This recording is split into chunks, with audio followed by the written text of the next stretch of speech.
What if the president started a war without telling Congress and then declared it over without ever showing them the receipt? It sounds like a plot from a political thriller, but looking at the transcript from yesterday, it's the primary source of friction in the House. It's like being told the check is in the mail for a dinner you didn't even order. Exactly. Today is Wednesday, June 17, 2026, and we are digging into the congressional record from yesterday, Tuesday, June 16. It was a day of high-stakes deadlines and some very pointed questions about executive transparency. We've got a massive spread to cover. The 100-day standoff over the Iran understanding is colliding with the final hours of the FISA Section 702 surveillance cliff. Plus, we saw movement on House Bill 3724, which takes a hard look at university accreditation through a free speech lens.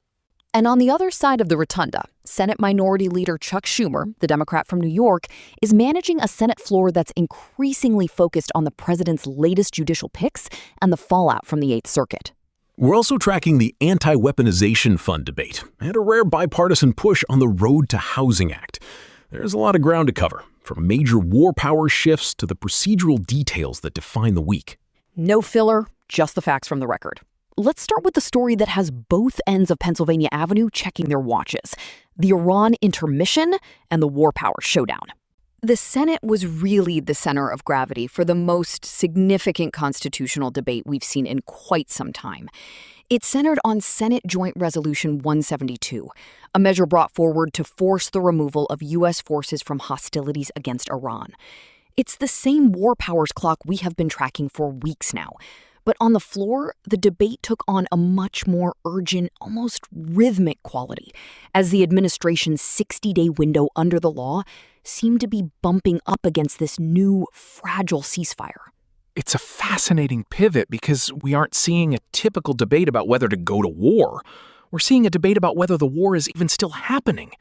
You had Minority Leader Chuck Schumer, the Democrat from New York, and several of his colleagues arguing that the conflict is in a dangerous state of limbo, while Republicans like Senator James Risch of Idaho are saying the resolution is essentially trying to stop a ghost. It's about whether a pause in bombing constitutes the end of hostilities, especially when the Navy is still maintaining a presence in the Strait of Hormuz. The anchor for this entire push was Senator Raphael Warnock, the Democrat from Georgia. He moved to discharge the Committee on Foreign Relations from further consideration of that joint resolution. Now, we've talked about that same 218 signature bypass maneuver in the House recently, but in the Senate, the motion to discharge is a specific tool used to pull a high-stakes resolution like this out of committee and onto the floor.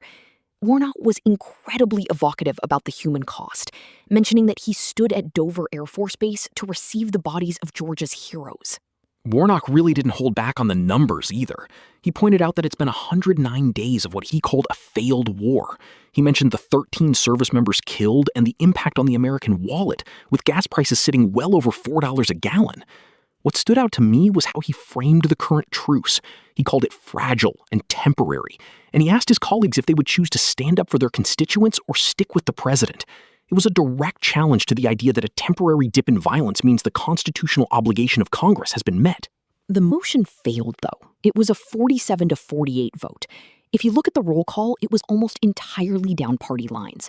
Though we did see Senator Susan Collins, the Republican from Maine, and Senator Lisa Murkowski, the Republican from Alaska, voting yay with the Democrats to discharge the resolution. On the other side, Senator John Fetterman, the Democrat from Pennsylvania, voted nay with the Republicans. It shows that even with a razor-thin margin, there's still this massive institutional resistance to clawing back that power while an administration is in the middle of active negotiations. And that middle of negotiations part is exactly what Senator Tim Kaine, the Democrat from Virginia, focused on. He has a very specific way of looking at this. He called the current situation an intermission. I love that analogy because it implies there's a second act coming. Kaine's argument is that an intermission is actually the perfect time for Congress to step in. He argued that if we wait until the bombing starts again, people will say you shouldn't vote because you're undercutting the troops in the field. By voting now, during the lull, you avoid that specific political trap. Kaine also raised a very technical but vital point regarding the Iran Nuclear Agreement Review Act, or INARA. He pointed out a loophole. Under that law, if the president makes a deal, he has to show it to Congress. But if the president decides a deal is bad and chooses to go back to war instead of signing it, he doesn't have to consult Congress at all. Kaine is worried that the president could unilaterally end this intermission and restart the conflict without any legislative check. He said, the only way that we can guarantee that we would have an opportunity to weigh in is if we pass a resolution saying you cannot restart this war without getting congressional approval. That's a massive gap in oversight. It essentially means the president has a one-way valve for war. He can stop it to negotiate, but if he doesn't like the terms, he can flip the switch back to combat without a single vote from the Senate. Senator Adam Schiff, the Democrat from California, took that a step further on the floor. He used a great cultural reference, saying the American public has stepped into the shoes of Charlie Brown, constantly being told the football won't move, only to have peace snatched away at the last second. He was highlighting how the administration's justifications have shifted over the last 100 days. Schiff's breakdown of those shifting justifications was a real deep dive into the transcript. He noted that at first, the administration claimed there was an imminent threat from Iran's nuclear program, even though they'd previously claimed that same program was obliterated 9 months earlier. Then it was a missile threat, which intelligence said was 9 years away. Then it was the hope for a popular uprising. Schiff is basically saying the why of this war changes every 2 weeks, which makes the how of ending it even more complicated for Congress to pin down. He also got into the weeds on the economics of the peace deal itself. Schiff mentioned that Iran might receive 10 times the billions it did under the original nuclear deal, plus a $300 billion reconstruction fund. He really leaned into the irony there. American taxpayers paying high gas prices during the war, and then those same billions essentially going to rebuild the country we were just bombing.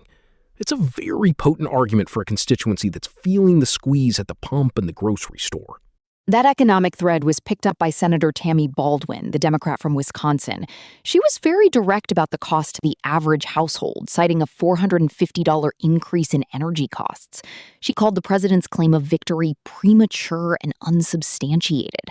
Her take was that the administration is trying to use a wink and nod promise of a deal to avoid the scrutiny of the War Powers Act. She wants a legal guarantee, not just a press release, that the war is over. But then you have the counter perspective, which is just as forceful.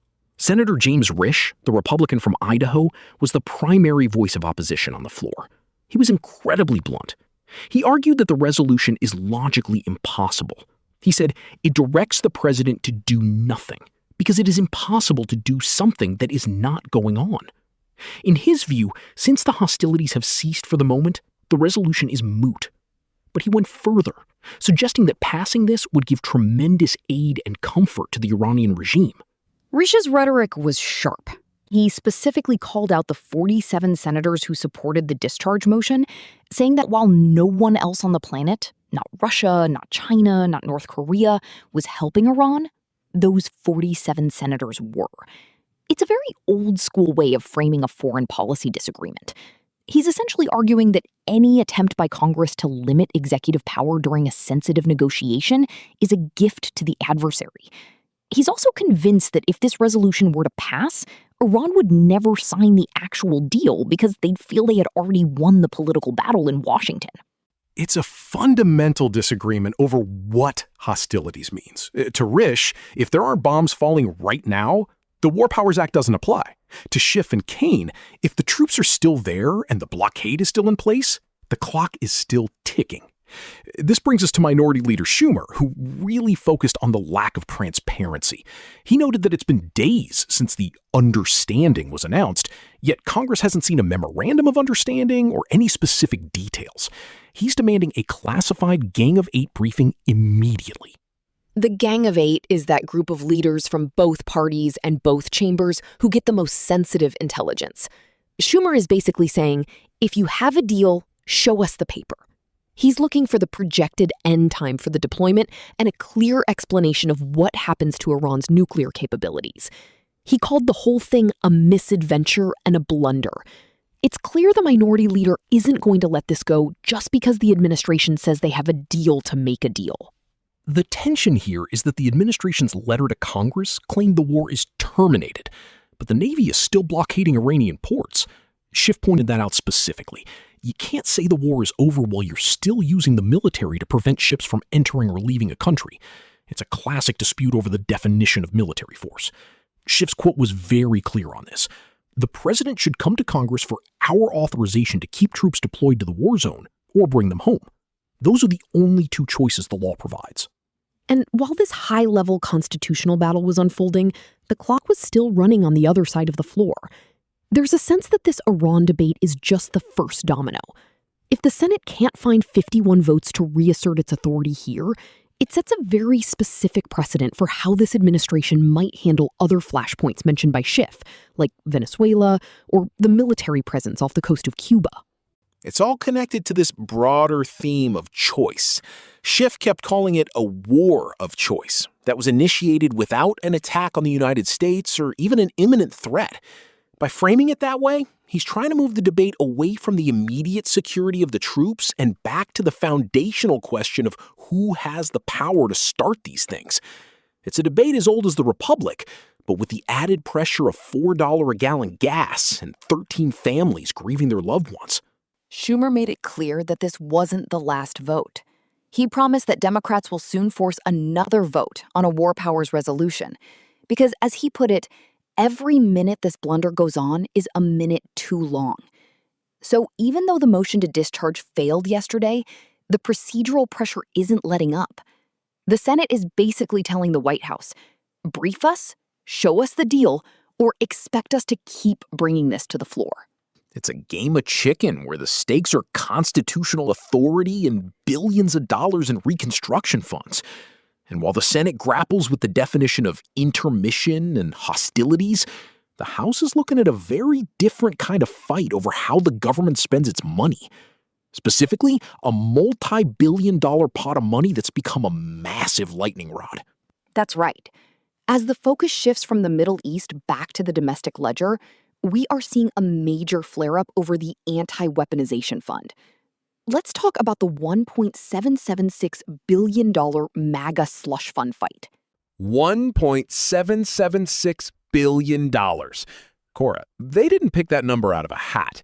It's the year of the Declaration of Independence, and now it's the exact price tag on a fund that has turned the Senate floor into a total ideological battlefield. We're talking about the Anti-Weaponization Fund, or as Senate Minority Leader Chuck Schumer, the Democrat from New York, is calling it the MAGA Slush Fund. The transcript shows the minority leader was pulling no punches when he introduced Senate Bill 4791. He's essentially trying to use a legislative hammer to shatter a settlement agreement reached between the DOJ and the sitting 47th president. Schumer's argument is that this fund is a multi-billion-dollar payout to political allies, and specifically to those involved in the events of January 6th. He said, and I'm quoting the record here, "Trump isn't draining the swamp. He is swimming in it, and he likes it." It's a heavy accusation, but what's the actual mechanism here? Because the $1.776 billion doesn't just appear. It's being drawn from the Federal Judgment Fund. For listeners who haven't spent their lives reading the fine print of the Treasury Department, that's essentially a permanent, indefinite appropriation used to pay off judicial awards and settlements against the United States. Usually it's for things like a slip and fall at a post office or a contract dispute. Using it to seed a massive anti-weaponization program, that is a very different animal. It really is. The DOJ order from May 19, 2026, which established this, was meant to resolve the case of Trump versus Internal Revenue Service. Now, the Minority Leader's bill, Senate Bill 4791, is incredibly surgical. It has two main sections. Section A explicitly abolishes the fund. Section B says the Attorney General's May 19 order shall have no force or effect. Schumer is trying to retroactively pull the plug on a deal that's already been signed. And he's not alone. If you look at the co-sponsors, it's a who's who of the Democratic caucus. 24 names in total, including Senator Alex Padilla, the Democrat from California, and Senator Cory Booker, the Democrat from New Jersey. They're framing this as a survival of the Republic issue. But when Schumer asked for unanimous consent to pass it immediately, Senator Bill Hagerty, the Republican from Tennessee, was waiting in the wings to shut it down. Hagerty's objection was fascinating because he didn't just defend the fund. He went on the offensive regarding what he calls the Arctic frost operation. According to the record, Haggerty described this as a taxpayer-funded army of lawyers under the previous administration who obtained financial information on over 400 individuals and groups who supported the 47th president during the 2020 election. He's arguing that the weaponization isn't a theory. He's saying it was a targeted campaign against the current administration's allies. Haggerty got personal, too. He talked about his own staff. He said several of his staffers were subpoenaed and forced to hire counsel, with costs reaching $300,000 or $400,000 in legal fees. He used a phrase that really jumps out. The process was the punishment. His argument is that if the DOJ can ruin you financially just by investigating you, they don't even need a conviction to suppress their political opponents. Which is why he sees this $1.776 billion fund as legitimate restitution. He's saying, look, these people were targeted for their politics. Their lives were upended, and they deserve to be made whole. But Schumer's counter is that this settlement also includes what he calls a sweetheart tax deal. He's claiming the settlement bars the IRS from ever auditing the financial records of the 47th president, his family, his trusts, or his affiliated companies. Wait, let's pause on that for a second. A lifetime immunity from audits? That's what the minority leader is alleging on the floor. He called it a permission slip for tax fraud. If that's actually in the settlement text, it's an incredible use of executive power. It would essentially mean that one administration's DOJ can sign a contract that binds the IRS forever, regardless of who is in the White House next. That's the kind of thing that makes constitutional scholars' heads spin. And that's exactly why Senator Padilla joined the fray. He was particularly focused on the January 6th connection. Padilla has his own legislation, the No Rewards for January 6 Rioters Act. He's worried that the anti-weaponization fund is just a backdoor way to pay the people who were pardoned by the 47th president. He told the Senate, "The American people cannot and will not bear the cost of corruption that this administration has created." Padilla also pointed out a weird discrepancy in the DOJ's story. Acting Attorney General Todd Blanche has testified under oath that the fund is dead and that the DOJ isn't moving forward with it. But Padilla says when they asked for that in writing or for a legally binding commitment in court, the DOJ refused. So Democrats are looking at this and saying, if it's really dead, why won't you let us pass a law that buries it? Haggerty's response to that was to point back at the Democrats' own history. He noted that Republicans introduced the Stop Settlement Slush Funds Act in 4 previous Congresses, and not a single Democrat signed on back then. He's essentially calling them late-stage converts to the cause of settlement reform. He argued that Senate Bill 4791 isn't a principled stand against slush funds. It's a targeted strike against a specific settlement involving specific people, which he says might even violate the Fifth Amendment's due process clause. It's a classic procedural standoff. Haggerty is saying you can't pass a law that only applies to one person you don't like. And Schumer is saying we have to pass this law because this one person is using the Treasury as a personal ATM.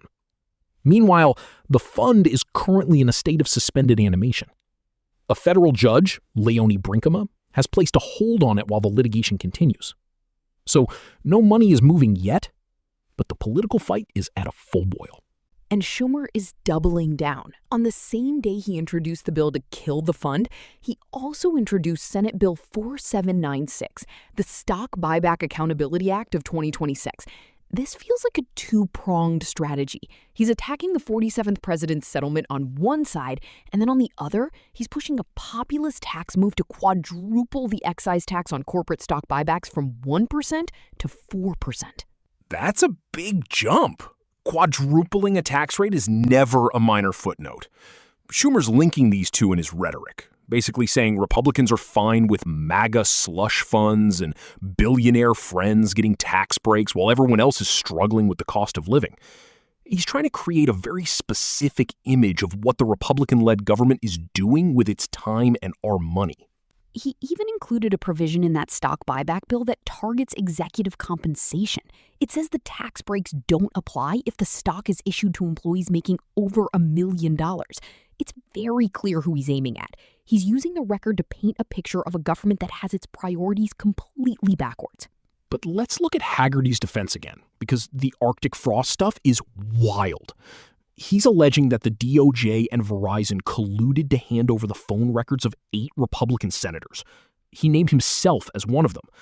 He's saying this was a violation of the Constitution's speech or debate clause, which is supposed to protect members of Congress from exactly this kind of executive branch surveillance.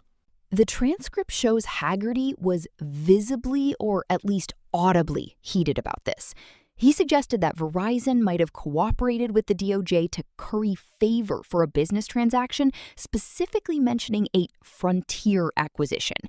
If you're a Republican staffer who was caught up in that, you're not seeing this as a slush fund. You're seeing it as the only way to get back the life savings your parents spent to keep you out of jail during a political investigation. It's a collision of two completely different realities. In one reality, the 47th president is using the DOJ to pay off his base and shield his taxes. In the other reality, the previous administration used the DOJ as a weapon to destroy its political opponents, and this fund is a necessary correction. And the middle ground? It doesn't seem to exist. When Schumer asked for that unanimous consent, the objection from Haggerty was immediate and total. And we have to mention the specific quote Schumer used to hammer this home. He quoted the 47th president directly, saying, "Personally, I think the weaponization fund is a great idea, and so do many other Republicans." Schumer is using the president's own words as a trap for Senate Republicans. He's saying, if you don't support my bill to ban this, you're proving the president right. You all love the slush fund. It puts the GOP in a tough spot. They have to defend the principle of the settlement and the need for restitution for people like Haggerty's staff without looking like they're endorsing a multi-billion-dollar beautiful thing, as the president called it. But Haggerty isn't flinching. He's leaning into the worse-than-Watergate comparison, which he credited to Senator Chuck Grassley, the Republican from Iowa. If you look at the text of Senate Bill 4791, it's only about a page long. It's simple, it's direct, and it's meant to be a permanent legislative barrier. The minority leader said the only way to ensure this never sees the light of day is to ban it by law. He's not trusting the DOJ's word that the fund is dead. He wants a tombstone over it. And the fact that he paired it with the stock buyback tax shows the broader political landscape here. This isn't just a legal dispute, it's a messaging war. Schumer is trying to tie corruption and tax fraud to corporate greed. It's a very consistent package he's presenting to the public. Senator Padilla was even more explicit about the risks. He mentioned that while the anti-weaponization fund itself might be stalled in court, there are other pots of funding at the DOJ that could be used to pay out claims to January 6 participants. He's worried about a shell game where the money just moves from one account to another until the public stops paying attention. That's a real concern for the investigators. The DOJ has massive latitude in how it handles settlements. If they don't use this specific anti-weaponization brand, could they just settle individual lawsuits through the judgment fund one by one? Padilla's point is that without a law explicitly banning payouts to people convicted of violence on January 6th, the door is still wide open. Haggerty's retort was that the Democrats only found religion on this issue because it involves the 47th president. He pointed out that the Obama administration used settlement funds for what he called pet projects for years, and he didn't see any Democratic bills to stop it back then. He told the Senate, "I will not stand for it.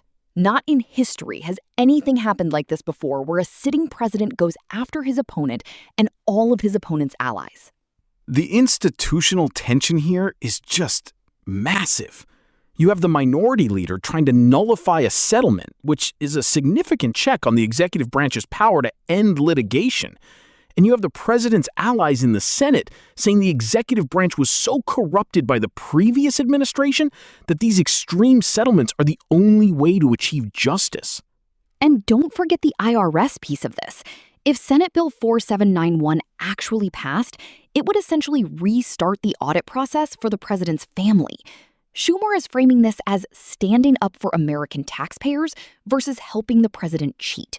That's a very high-stakes legislative goal. It's not just about a fund, it's about the fundamental principle of whether a president can use a legal settlement to provide himself a lifetime of tax immunity. It really highlights the breakdown in trust between the branches. We're at a point where the minority leader doesn't trust a sworn statement from the acting attorney general. He thinks the DOJ is hiding something. And the Republican side thinks the DOJ under the previous administration was a literal witch hunt operation. When both sides believe the primary law enforcement agency of the country is being used as a weapon, the anti-weaponization label becomes the ultimate irony. The minority leader ended his remarks by saying he would continue to force Republicans to answer for this. He's not letting the dead fund explanation stop him. He wants the vote. He wants to see every Republican in the Senate go on the record and either vote to ban the fund or vote to keep it alive. It's a classic pressure play, and it's clearly designed for the 2026 election cycle. It's a play we've seen before, but the numbers involved here, $1.776 billion, make it much more than just a symbolic vote. That is real money that could be going toward the claims Haggerty mentioned. He talked about pro-life demonstrators in Nashville being prosecuted while criminal illegal aliens were let go. To him, this isn't a slush fund. It's a reparations fund for a government gone wrong. And yet Padilla is looking at those same claimants and seeing insurrectionists and cop beaters. He said, the American people will not bear the cost of corruption. So we have this absolute deadlock. The bill is referred to the Judiciary Committee, but with the unanimous consent request blocked, it's likely going to sit there unless Schumer can find another way to force it to the floor. And while the Senate fights over the MAGA slush fund, there's a whole other side to this legislative push involving corporate money. Senate Bill 4796, that stock buyback tax increase, is also in the mix. Schumer is clearly trying to build a narrative that the current administration is for the cronies and the billionaires, while he's for the working families and the taxpayers. The stock buyback bill is actually quite detailed in how it handles the math. It amends Section 4501A of the Internal Revenue Code. It's not just a general statement, it's a precise strike at corporate capital allocation. If you pair that with the anti-weaponization bill, you see a minority leader who is trying to redefine the entire fiscal debate in Washington. It's about who gets paid and who pays the tab. Whether it's a $1.776 billion settlement or a 4% tax on stock buybacks, the underlying question is the same. Who does the government serve? And as we saw on the floor yesterday, the answer depends entirely on which side of the aisle you're sitting on. Haggerty's final word on the matter was a warning. He said the Democratic effort treads dangerously close to violating the Constitution. He's framing Schumer's bill as retroactive legislation that targets individuals, which is a big no-no in American law. He's essentially saying that even if you hate the settlement, you can't use the Senate to rip up a legal contract after the fact. That's the core of the legal argument. If the DOJ has the authority to settle, then those settlements have the weight of law. If Congress can just vote to nullify any settlement they don't like, then no one can ever settle with the government again, because the deal could be vaporized by the next majority. It's a massive separation of powers fight disguised as a budget dispute.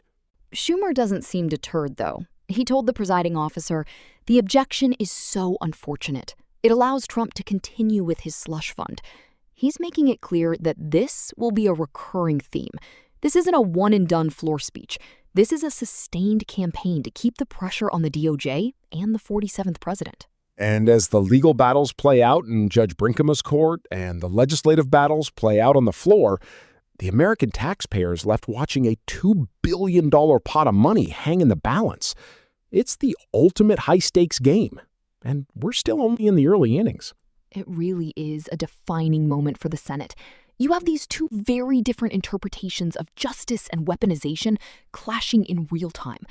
And while that fight over the slush fund continues to simmer, the House is moving on to a very different set of challenges, shifting from the high-drama settlements of the DOJ to the legacy and logistics of how the government operates on a day-to-day basis. Exactly. Because while the anti-weaponization fund grabs the headlines, the nuts and bolts of the federal machine are still turning.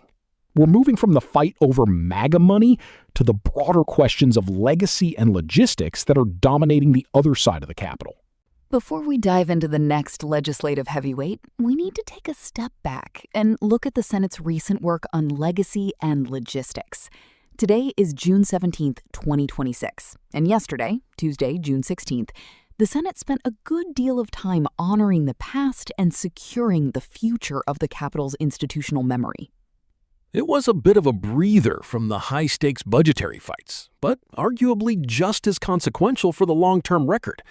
We saw things move from the symbolic, with a time capsule for the year 2276, to the very practical, like retiring legendary military hardware and saying goodbye to the staff who actually write the laws on AI and data privacy.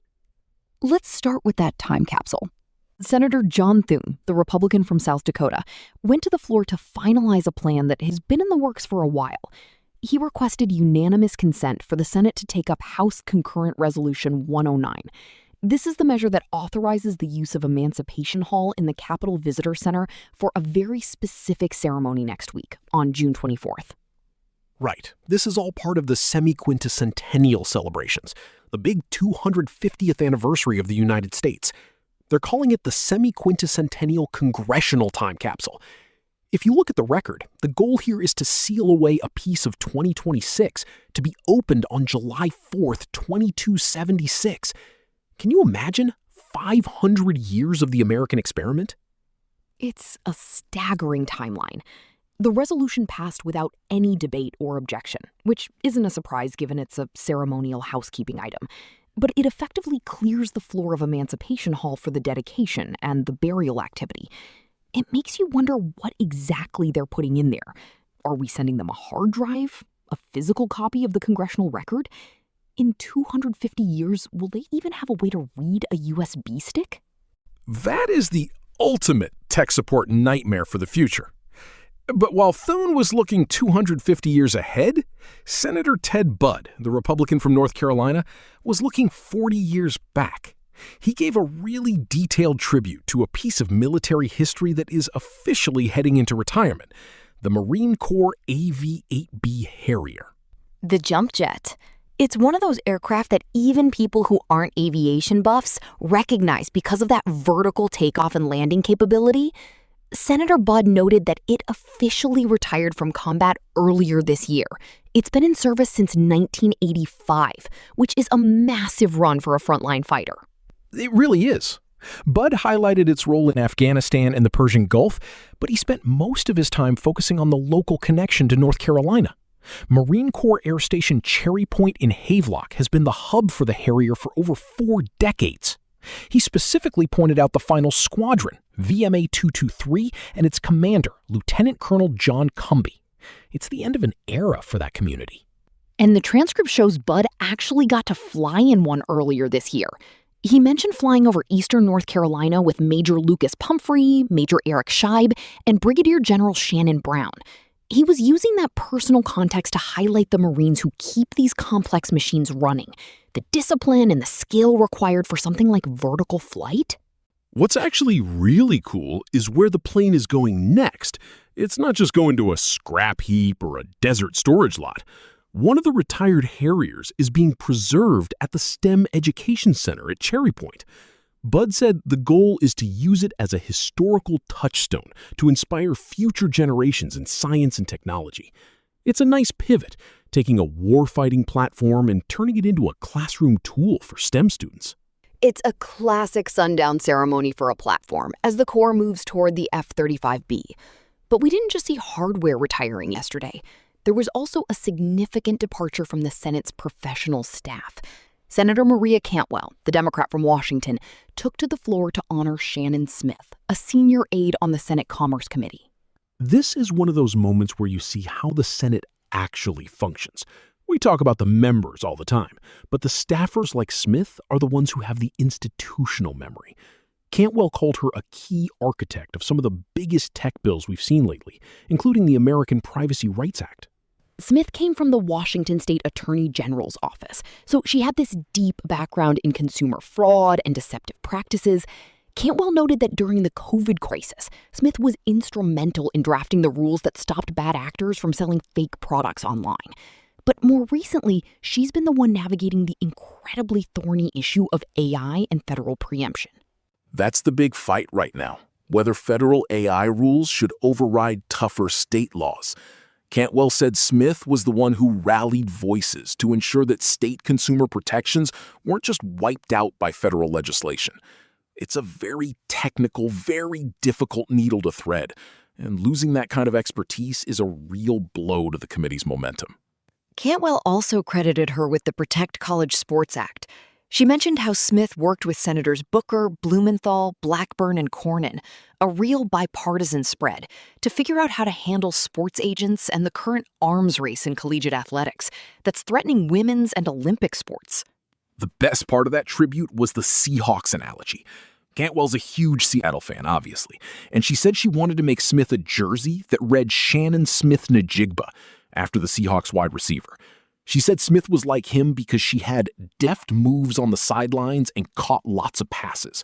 It's a fun way to describe the agility you need to get a bill through the Commerce Committee. It's a lighthearted moment, but it underscores the reality that these major policy shifts on AI and privacy are often held together by a handful of people who know where all the bodies are buried. When they return to the private sector or their home states, it changes the gravity of the negotiations. Cantwell was clearly feeling the weight of that transition. And speaking of service and institutional oversight, we also had a quick procedural appointment.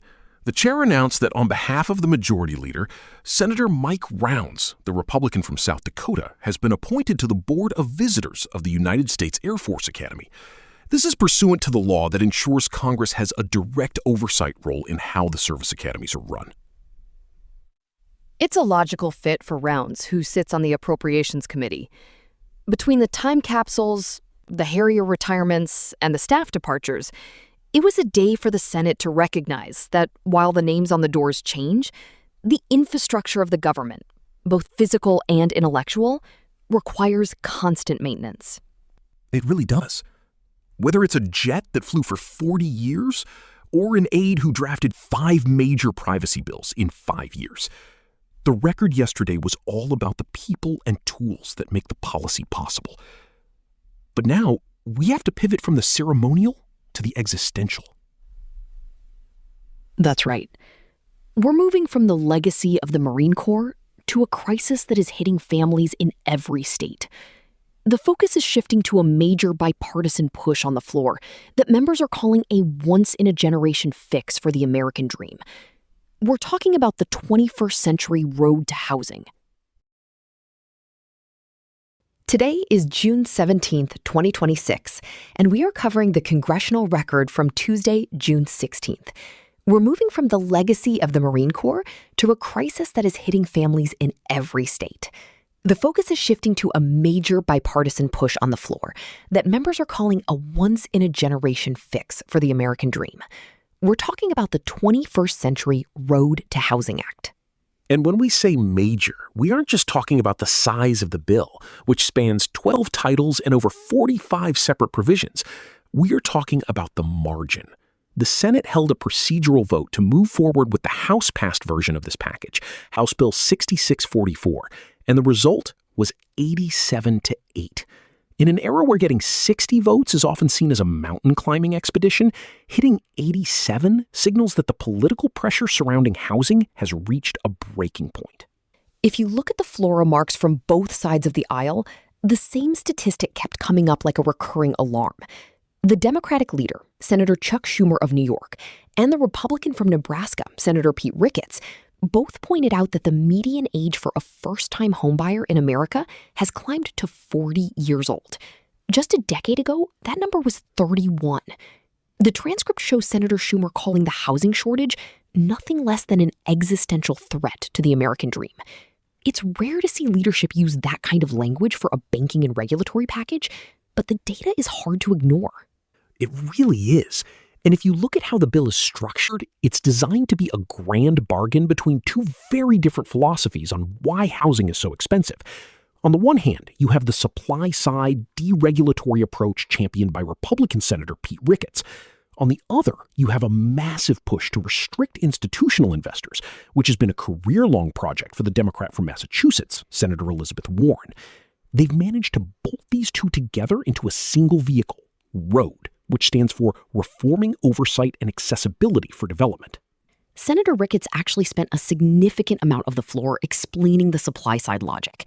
He cited his experience as the former governor of Nebraska, where they used grant programs to recycle low-interest loans for workforce housing. But the core of his argument was about federal red tape. He stated that about 25% of the cost of a new home is tied up in regulation and red tape. For an apartment building, he says it's even worse, at 40%. He told a story about an Omaha builder who used to build units for $15,000, and now they are well over $200,000. That's a staggering jump.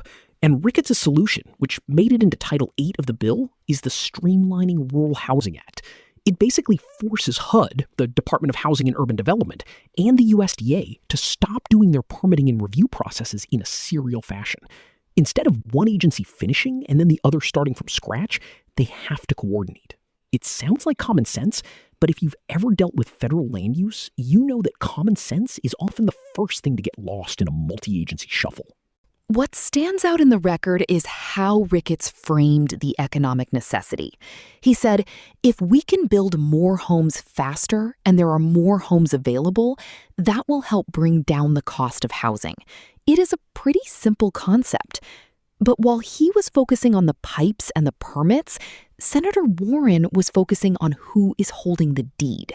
She gave a very pointed speech celebrating Title 10 of the bill, which is titled Home Ownership for Main Street America. This title contains a provision that I think would have been unthinkable in a bipartisan bill even 2 years ago. You're talking about the restriction on large institutional investors. This is the homes are for people, not corporations section. The bill defines a large institutional investor as any for-profit entity that has investment control of 350 or more single-family homes. Under this act, those entities would be prohibited from purchasing any more single-family homes. Senator Warren called it stopping private equity's housing grab. If this becomes law, it would be the first time Congress has ever directly barred Wall Street from a specific segment of the residential market. The details in Title 10 are fascinating because they create a whole enforcement mechanism. If an investor with more than 350 homes buys a new one, the Secretary of the Treasury can hit them with a civil penalty of up to $1 million per violation, or 3 times the purchase price, whichever is greater. And here is the clever bit. Those fines don't just go into the general fund. The bill mandates that the money be transferred to HUD to fund the Home Investment Partnerships Program, specifically to provide down payment assistance for first-time buyers. It's a closed-loop system. You penalize the big corporate buyer and use their money to subsidize the individual family who was outbid by that same corporation. But there are exceptions. The bill doesn't stop build-to-rent communities if they're newly constructed. The goal there is clearly to encourage new supply, even if it's rental only, while protecting the existing stock of starter homes that individuals usually look for. And it wasn't just the big political headlines. If you look at Title I, there are some very wonky, very specific changes to how we build. For example, Section 102 requires HUD to issue guidelines for point-access block buildings. For those of us who aren't architects, that refers to apartment buildings with a single internal stairway. Most of the U.S. requires 2 exits for buildings over a certain height, which can make it impossible to build 3-bedroom apartments on small urban lots. By modernizing these codes, they are hoping to make family-sized urban housing viable again. That's exactly the kind of dot connecting that Senator Tim Scott, the Republican from South Carolina, has been working on as the ranking member of the Banking Committee. He collaborated with Senator Warren to make sure that the bill didn't just regulate or deregulate, but actually modernized. He was instrumental in Title III, which focuses on manufactured housing. It removes an old requirement that manufactured homes have a permanent chassis. By allowing non-chassis construction, they estimate it could shave $10,000 off the cost of a unit and make it much easier for these homes to qualify for traditional financing. Senator Warren actually mentioned that explicitly. She noted that these outdated chassis requirements were a major barrier. She also highlighted the Innovation Fund in Title II. This would reward communities that actually build housing by giving them extra federal money for infrastructure. It's the carrot to the regulatory reform's stick. If a city cuts its zoning barriers and its housing supply grows, it gets a bonus through the CDBG, the Community Development Block Grant Program. The bill also touches on a very modern anxiety in Title 11, central bank digital currency. It prohibits the Federal Reserve from issuing a CBDC through the year 2030. It might seem out of place in a housing bill, but it was a key priority for several Republicans on the Banking Committee, including it likely helped secure that 87-vote majority. It shows just how much horse trading went into this package. You get Warren's private equity ban, you get Scott's manufactured housing reform, and you get a moratorium on digital currency. The procedural movement yesterday was also quite a show of strength. Senator John Thune, the Republican from South Dakota, utilized a maneuver called filling the tree. He introduced a series of technical amendments, House Amendments 5824 through 5827, which basically just changed the effective date of the act from 1 day to 4 days, then 3, then 2. If you look at the record, this is a standard tactic to occupy all the available amendment slots on the floor, preventing other senators from offering unrelated or controversial changes that could sink the 87-vote consensus. It's the parliamentary equivalent of a do not disturb sign. Thune and the leadership team want to keep this bill exactly as it is because they have a deal with the House. House Bill 6644 already passed the other chamber with 396 votes. If the Senate changes it too much now, it has to go back to the House, and the whole fragile alliance might crumble. The transcript shows a cloture motion signed by a long list of Republicans and Democrats, including Senator Katie Boyd Britt of Alabama and Senator John Barrasso of Wyoming. They are clearly ready to close debate and send this to the president. There are some really interesting smaller pilots in here, too. Section 105 creates an FHA small dollar mortgage pilot. Right now, banks often don't want to write mortgages for less than $100,000 because the fixed costs are too high. This bill would authorize HUD to provide direct payments to lenders to incentivize those small loans. It's aimed at helping people buy homes in lower-cost rural areas or cities with blighted properties, where a house might only cost $75,000, but you can't get a loan to save your life. And speaking of blighted properties, the Reside Act, which is Title II, Section 210, is another big one. It stands for Revitalizing Empty Structures into Desirable Environments. It's a grant program to convert old warehouses, malls, or hotels into attainable housing. We've seen these dead mall conversions in the news for years, but this would create a dedicated federal pipeline to fund the demolition and health hazard remediation needed to actually get them across the finish line. It's a massive amount of policy to digest. We even have a section in Title VI called the Housing Unhoused Disabled Veterans Act. It changes the rules for the VASH program, ensuring that disability benefits don't count against a veteran's income when they're being screened for housing eligibility. It's one of those bureaucratic fixes that actually saves lives by preventing disabled veterans from being told they make too much money to get assistance. If you step back and look at the whole package, the record shows a Senate that is trying to prove it can still function on big, systemic issues. Senator Schumer said it best at the end of his remarks. I want to reiterate that this isn't the end of the road. Far from it. It is just the start. But even as a first step, 87 votes suggests the existential threat of housing costs has done something rare. It has forced a real compromise. The momentum behind this housing package is undeniable, but it wasn't the only clock ticking in the chamber yesterday. While the Senate was navigating the amendment tree on housing supply, another deadline was looming over the judicial branch. That's right. We have to look at a very specific 10-day window that was triggered regarding due process in our immigration courts. The record shows a focused debate on how much time the government has to act before the system essentially defaults on its obligations. We're moving from the road to housing to a very different kind of procedural deadline. Let's talk about the 10-day clock and what it means for the immigration court system. Before we pivot to the immigration courts, I think it's worth lingering for a moment on the sheer breadth of the 21st Century Road to Housing Act.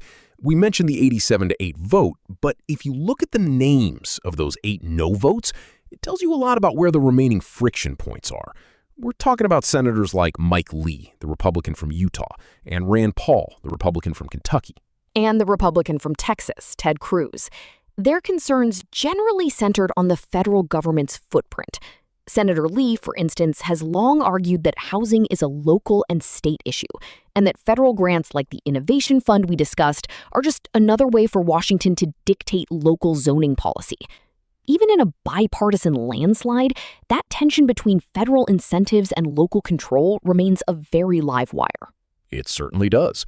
But if you look at the yes votes, you see a massive middle ground that has decided the status quo is more dangerous than federal intervention. Let's dig into Title V, which is the program reform section. This includes a full reauthorization of the Home Investment Partnerships program.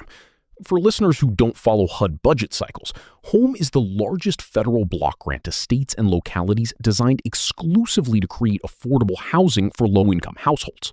The bill doesn't just reauthorize it, it actually increases the flexibility for how those funds are used. For example, Section 501 allows jurisdictions that don't receive other traditional community development funds to use their home money for infrastructure, like water and sewer lines, provided they are directly adjacent to an affordable housing project. It's that last mile infrastructure that often kills a project's budget before the first brick is even laid. And don't overlook Section 504, the Reforming Disaster Recovery Act. This is something advocates have been begging for years. It finally, formally authorizes the CDBG Disaster Recovery Program. Up until now, every time there was a major hurricane or wildfire, Congress had to pass a special appropriation, and HUD had to write new rules for that specific disaster. It created months, sometimes years of delays. The transcript shows Senator Elizabeth Warren highlighting this explicitly. She said that by authorizing this program permanently, we can get money out to disaster-stricken communities faster. The bill also creates a long-term disaster recovery fund in the Treasury. It's an attempt to move away from the emergency-only reactive mindset and toward a more stable, predictable system for rebuilding after a catastrophe. There's also a very interesting provision in Title IX regarding community banks. It's called the Community Bank Deposit Access section. It basically gives smaller banks, those with less than $10 billion in assets, a limited exception for custodial deposits. They wouldn't be considered brokered deposits under certain conditions. Now, why is that in a housing bill? Because community banks provide a disproportionate amount of the lending for residential construction and small-scale development. If they have more stable access to deposits, they can do more lending. It's another one of those dot-connecting provisions that Senator Tim Scott pushed for.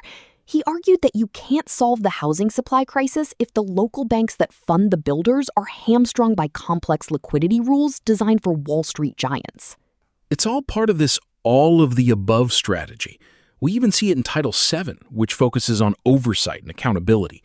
Section 701 requires the Secretary of HUD to appear before the banking committees annually to give a full report on the physical condition of public housing and the financial health of the FHA mortgage insurance funds. The record shows a bipartisan consensus that if we're going to put this much new authority into the system, we need a lot more sunlight on how it's being managed. And that sunlight extends to the appraisal process, too. Section 704 is the Appraisal Modernization Act.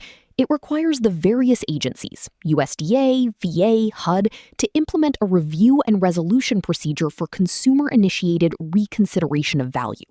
This is a direct response to reports of appraisal bias. If a homeowner feels their house was undervalued because of their race or the neighborhood's demographics, they now have a statutory right to a formal review process. It's a remarkable piece of legislative engineering.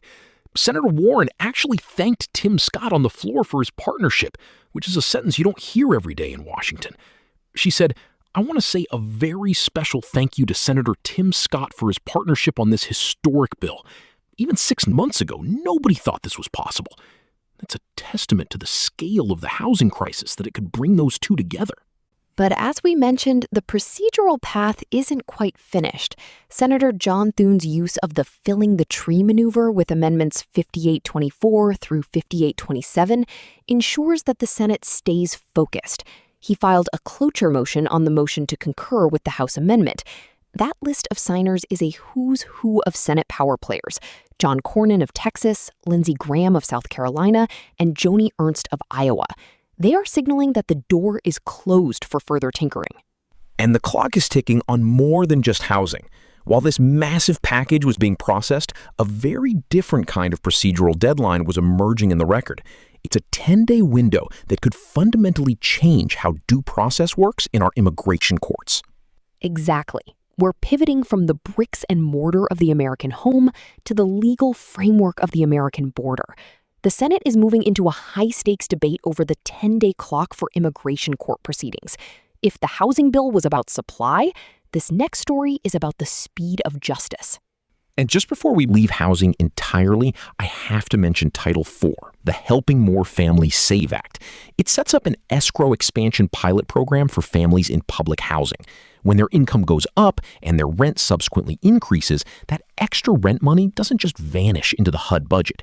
Instead, it gets placed into an interest-bearing escrow account that the family can use later for self-sufficiency goals, like a down payment on a house. It's an elegant way to turn a rent hike into a savings plan. It's those kinds of details that explain why 87 senators were willing to put their names on this. But now we have to look at the record for a much more contested issue.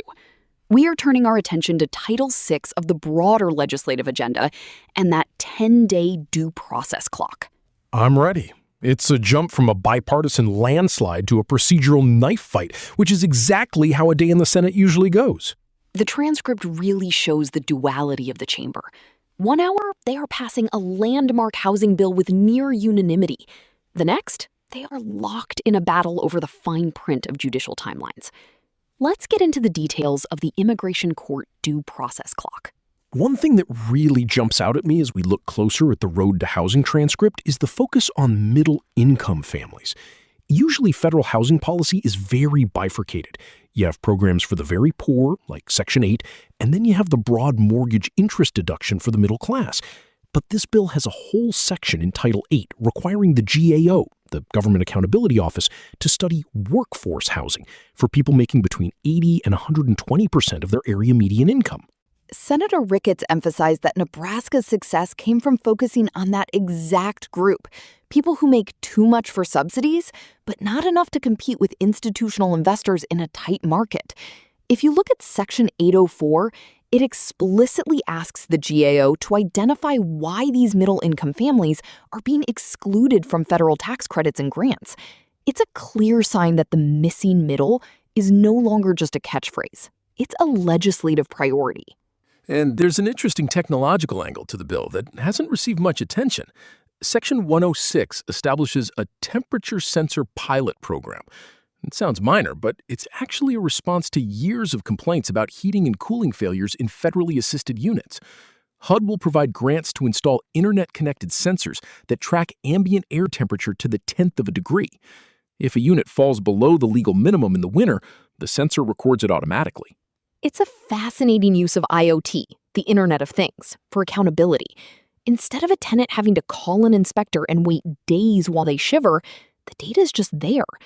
The bill even includes privacy protections, mandating that HUD establish standards to protect personally identifiable information collected by these sensors. It shows that even a housing bill can't escape the broader debates we've been having about data and privacy. If you look at the floor debate, the Republican from South Dakota, Senator John Thune, wasn't just managing the procedural tree. He was also one of the lead signers on the cloture motion. It's a reminder that while this bill has Elizabeth Warren's fingerprints all over the private equity stuff, the GOP leadership is fully invested in the outcome. This isn't a bill that's being allowed to pass. It's a bill that's being driven to pass. That's a vital distinction. When we talk about the 87-8 margin, we're talking about a bill that has cleared every major hurdle. Even the most controversial part, the CBDC ban, seems to have been metabolized by the Democratic caucus. Senator Schumer didn't even mention the digital currency moratorium in his speech. He focused entirely on zoning, NIMBYism, and institutional investors. It's a classic example of focusing on what unites the base while letting the trade-offs happen in the fine print. Schumer actually used the word NIMBYism on the floor, which I think is significant. He said, "I have long spoken out against the NIMBYism that kills so many projects in our communities that are desperately needed." By including that in the record, he's giving political cover to local mayors who want to reform their zoning but are afraid of the backlash from neighborhood groups. He's essentially saying the federal government has your back if you build. And the Innovation Fund is the money that proves it. It's $200 million a year through 2031. If a metropolitan city or an Indian tribe can demonstrate an objective improvement in housing supply growth, they get to apply for these grants. The criteria for what counts as innovation includes things like revising parking minimums, allowing duplexes and triplexes by right, and elimination of setback requirements. It's a direct attempt to rewrite the rules of the American suburb from the floor of the U.S. Senate. It's a bold move, and it's backed by a surprising amount of detail. Section 209, the Accelerating Home Building Act, even provides grants for pre-reviewed designs, also known as pattern books. These are sets of construction plans that a city has already approved. If a builder uses one, they can skip the long permitting process because the design is already vetted. It's an old-school idea. Think of the Sears catalog houses from a century ago, being brought back for the 21st century. The transcript shows Senator Warren specifically thanking the mayors from Massachusetts who helped shape these provisions. She noted that they were the ones who really told us about places where we could change federal law that would make a difference for them.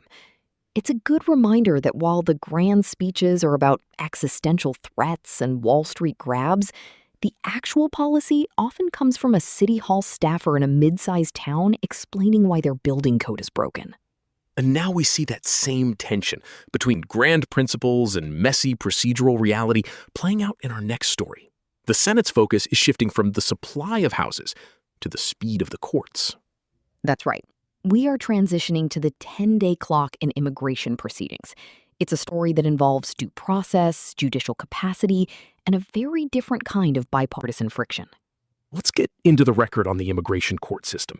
It's time to look at why 10 days has become the most important number in the judicial branch right now. The record shows that while the housing bill was moving with 87 votes, the debate over immigration court reform was far more divided. It's a reminder that even in a week of historic breakthroughs, some divides remain as deep as ever. It really is. From the road to housing to the due process deadline, the Senate floor was a study in contrasts yesterday. Before we fully pivot, I want to mention one more thing about the housing bill that caught my eye in Title 12. Section 1202 states, no additional funds are authorized to be appropriated to carry out the requirements of this act. This is a classic pay-for-it-as-you-go provision. It forces HUD and other agencies to fund these new pilots and studies out of their existing budgets, or through the fines collected from institutional investors. It's a key detail that likely won over some of the fiscal hawks who were on the fence. That's a great catch. It means the success of the whole thing, the temperature sensors, the FHA pilots, the zoning reforms, depends on those Wall Street fines or the efficiency gains from streamlining. It's a high-wire act for the agencies involved. It certainly is. But for now, the Senate has spoken, and the 87-8 margin suggests they are confident in the plan. Now let's see if that same confidence carries over to the judicial reforms on the horizon. The transition here is quite stark. We're moving from a comprehensive 12-title plan to increase the supply of American homes to a focused 10-day deadline that is currently testing the limits of our immigration court system. If the housing bill was about building for the future, this next story is about managing the present crisis. The record shows that the 10-day due process clock is becoming a major flashpoint. Let's dig into Title VI and see what the transcript reveals about the latest fight over immigration court procedures. I'm ready.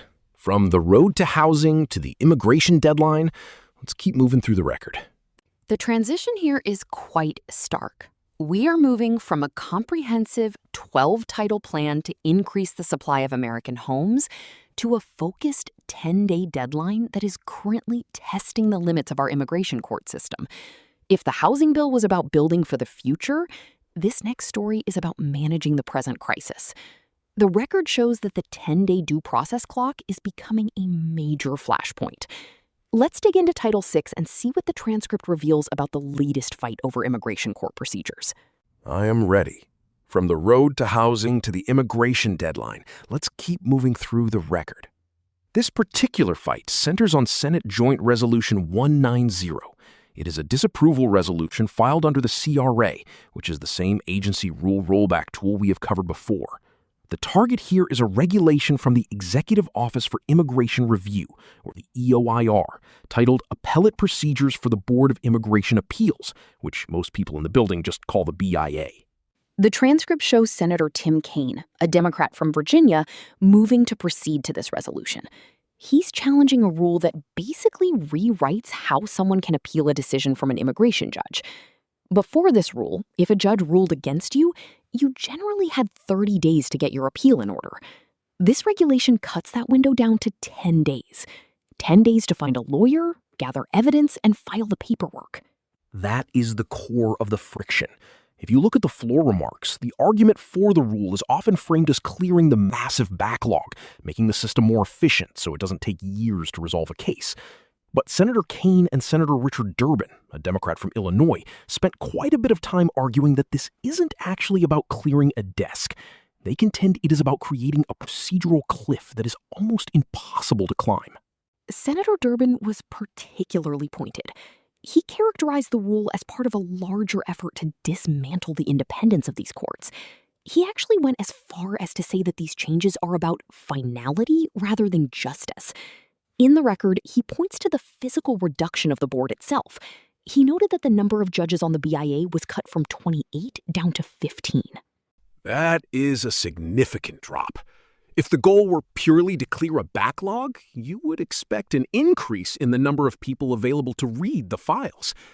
Senator Durbin argued that by cutting the staff and then giving those remaining judges the power to summarily dismiss appeals, the administration is effectively closing the door before the applicant can even knock. He used a phrase that really jumps off the page. Durbin said, and I am quoting here, "These changes are not about efficiency, they are about finality, the end of the road for people who have been following the law every step of the way." He specifically named Stephen Miller as the architect of this strategy, claiming the goal is to ensure that even legal processes like asylum can be bypassed. And he didn't just stay in the abstract. He brought up a specific instance involving Assistant Chief Immigration Judge Jennifer Payton. She had been at the Chicago Immigration Court for nearly a decade, serving through both Democratic and Republican administrations. Durbin told the chamber that she was fired without a stated cause, but he believes it was because she professionally escorted him, a member of Congress, into her public courtroom for a hearing. It is a striking anecdote in the record. He's using it to illustrate what he calls a war against immigrants that targets the people within the system who are perceived as being too independent or too focused on the procedural rights of the individuals appearing before them. He described the new appointments to the board as deportation judges, rather than neutral arbiters. Senator Kaine then picked up that thread of judicial fallibility. He made the point that no judge is perfect. He talked about his own wife, Ann Holton, who served as a juvenile court judge. He mentioned that she used to say the toughest cases weren't the murders or the abuse cases, but the ones involving the termination of parental rights, the permanent separation of a family. Right, and he used that to bridge the gap to immigration. He argued that deportation and asylum decisions are often functional equivalents to terminating parental rights because they involve separating families forever. His point was that because the stakes are so high, you need a robust appellate process to catch the mistakes that inevitably happen in a high-pressure court environment. He specifically highlighted asylum seekers. If you look at the transcript, he brings up Christians in Nigeria who are facing religious persecution and political dissidents in Iran. He argued that if an immigration judge makes a mistake in those cases and the appellate window is so short that the mistake can't be corrected, the result could be torture or death for the person being sent back. He said the BIA should be a safeguard, not a rubber stamp. He also touched on the technical side of the 10-day rule. He pointed out that often an immigration judge will signal a ruling, but won't have a written opinion or a transcribed record of the hearing ready for weeks. If your deadline to appeal is 10 days from the oral ruling, but you don't have the written justification or the transcript to point out errors, how are you supposed to write a meaningful appeal? Exactly. You are essentially filing a blind appeal, and then you hit that second hurdle Kaine described, the summary dismissal. Under this regulation, if a majority of the BIA doesn't affirmatively vote to hear the case, it is dismissed by default. It changes the presumption of the court from "we will review this" to "we will ignore this unless a group of us specifically intervenes." The minority leader, Charles Schumer of New York, also entered the fray, highlighting the broader implications for DACA recipients. Durbin mentioned a recent BIA decision, Matter of Santiago, which he claims paves the way for the deportation of Dreamers despite their legal protections. The argument from the Democratic side of the aisle was that these procedural changes are the how behind a policy of mass removal. So, with all that context, we get to the vote on the motion to proceed to Senate Joint Resolution 190. This was roll call vote number 173. It is the gatekeeper vote. If they don't get the majority here, they don't even get to debate the resolution itself. And they didn't get it. The motion failed on a 46-48 vote. It was almost entirely down party lines. If you look at the tally, 2 Republicans, Senator Susan Collins of Maine and Senator Lisa Murkowski of Alaska, joined the Democrats in voting yay to proceed. But it wasn't enough to overcome the Republican opposition. The nay votes included Senator John Barrasso of Wyoming and Senator John Thune of South Dakota. They have consistently argued that these types of procedural reforms are necessary to address the millions of cases currently clogging the system. From their perspective, the 30-day window was being used by lawyers to stall valid deportations, and the summary dismissal helps the BIA focus on cases with actual legal merit. We should also look at who wasn't there. 6 senators were recorded as not voting. On the Democratic side, it was Michael Bennet of Colorado, Cory Booker of New Jersey, and Bernie Sanders of Vermont. On the Republican side, Josh Hawley of Missouri, Cynthia Lummis of Wyoming, and Minority Leader Mitch McConnell of Kentucky were absent. That is a significant number of absences for a high-stakes immigration vote. If those 3 Democrats had been present and the Republican absences stayed the same, the result might have shifted the momentum, though it still would have been a tight margin. As it stands, the 48 nays held the line, and the motion to proceed was rejected. This means the regulation remains in full effect. The 10-day clock is the law of the land for immigration appeals. The BIA will continue to operate under these expedited procedures, and the summary dismissal mechanism stays in the judge's toolkit. It is a win for the administration's goal of accelerating the court process, but for critics like Senator Kaine, it is a significant blow to the concept of due process. It is also a reminder of how the CRA works in a divided Senate. Even when you have a couple of crossover votes, the threshold to actually overturn a rule is high. You have to get it to the floor first, and in this case, the gate remained closed. The debate was loud, but the procedural outcome was a quiet no. Senator Durbin's closing remarks before the vote were a direct challenge to his Republican colleagues. He asked how they could say they only support legal immigration while simultaneously voting to dismantle the legal processes that allow people to prove their status. It is a question that went unanswered on the floor as the chamber moved quickly to the next item of business. And that next item is where we are headed now. After the vote, Minority Leader Schumer requested and received unanimous consent for himself and Senator Alex Padilla, a Democrat from California, to deliver further remarks before the recess. They are clearly not letting the issue drop, even if the resolution itself is stalled. The focus on the BIA really underscores how much of the immigration fight has shifted into the plumbing of the system. It isn't just about the border fence or the numbers anymore. It is about the calendars, the filing deadlines, and the number of judges in a room. It is a war of attrition over the administrative details. Which brings us to our next segment. We have seen how the Senate handles a procedural fight over immigration rules. Now, let's look at how the legislative branch is tracking its own work. We are moving from the courtroom clock to the legislative paper trail. Cora, what is the next big item on the agenda?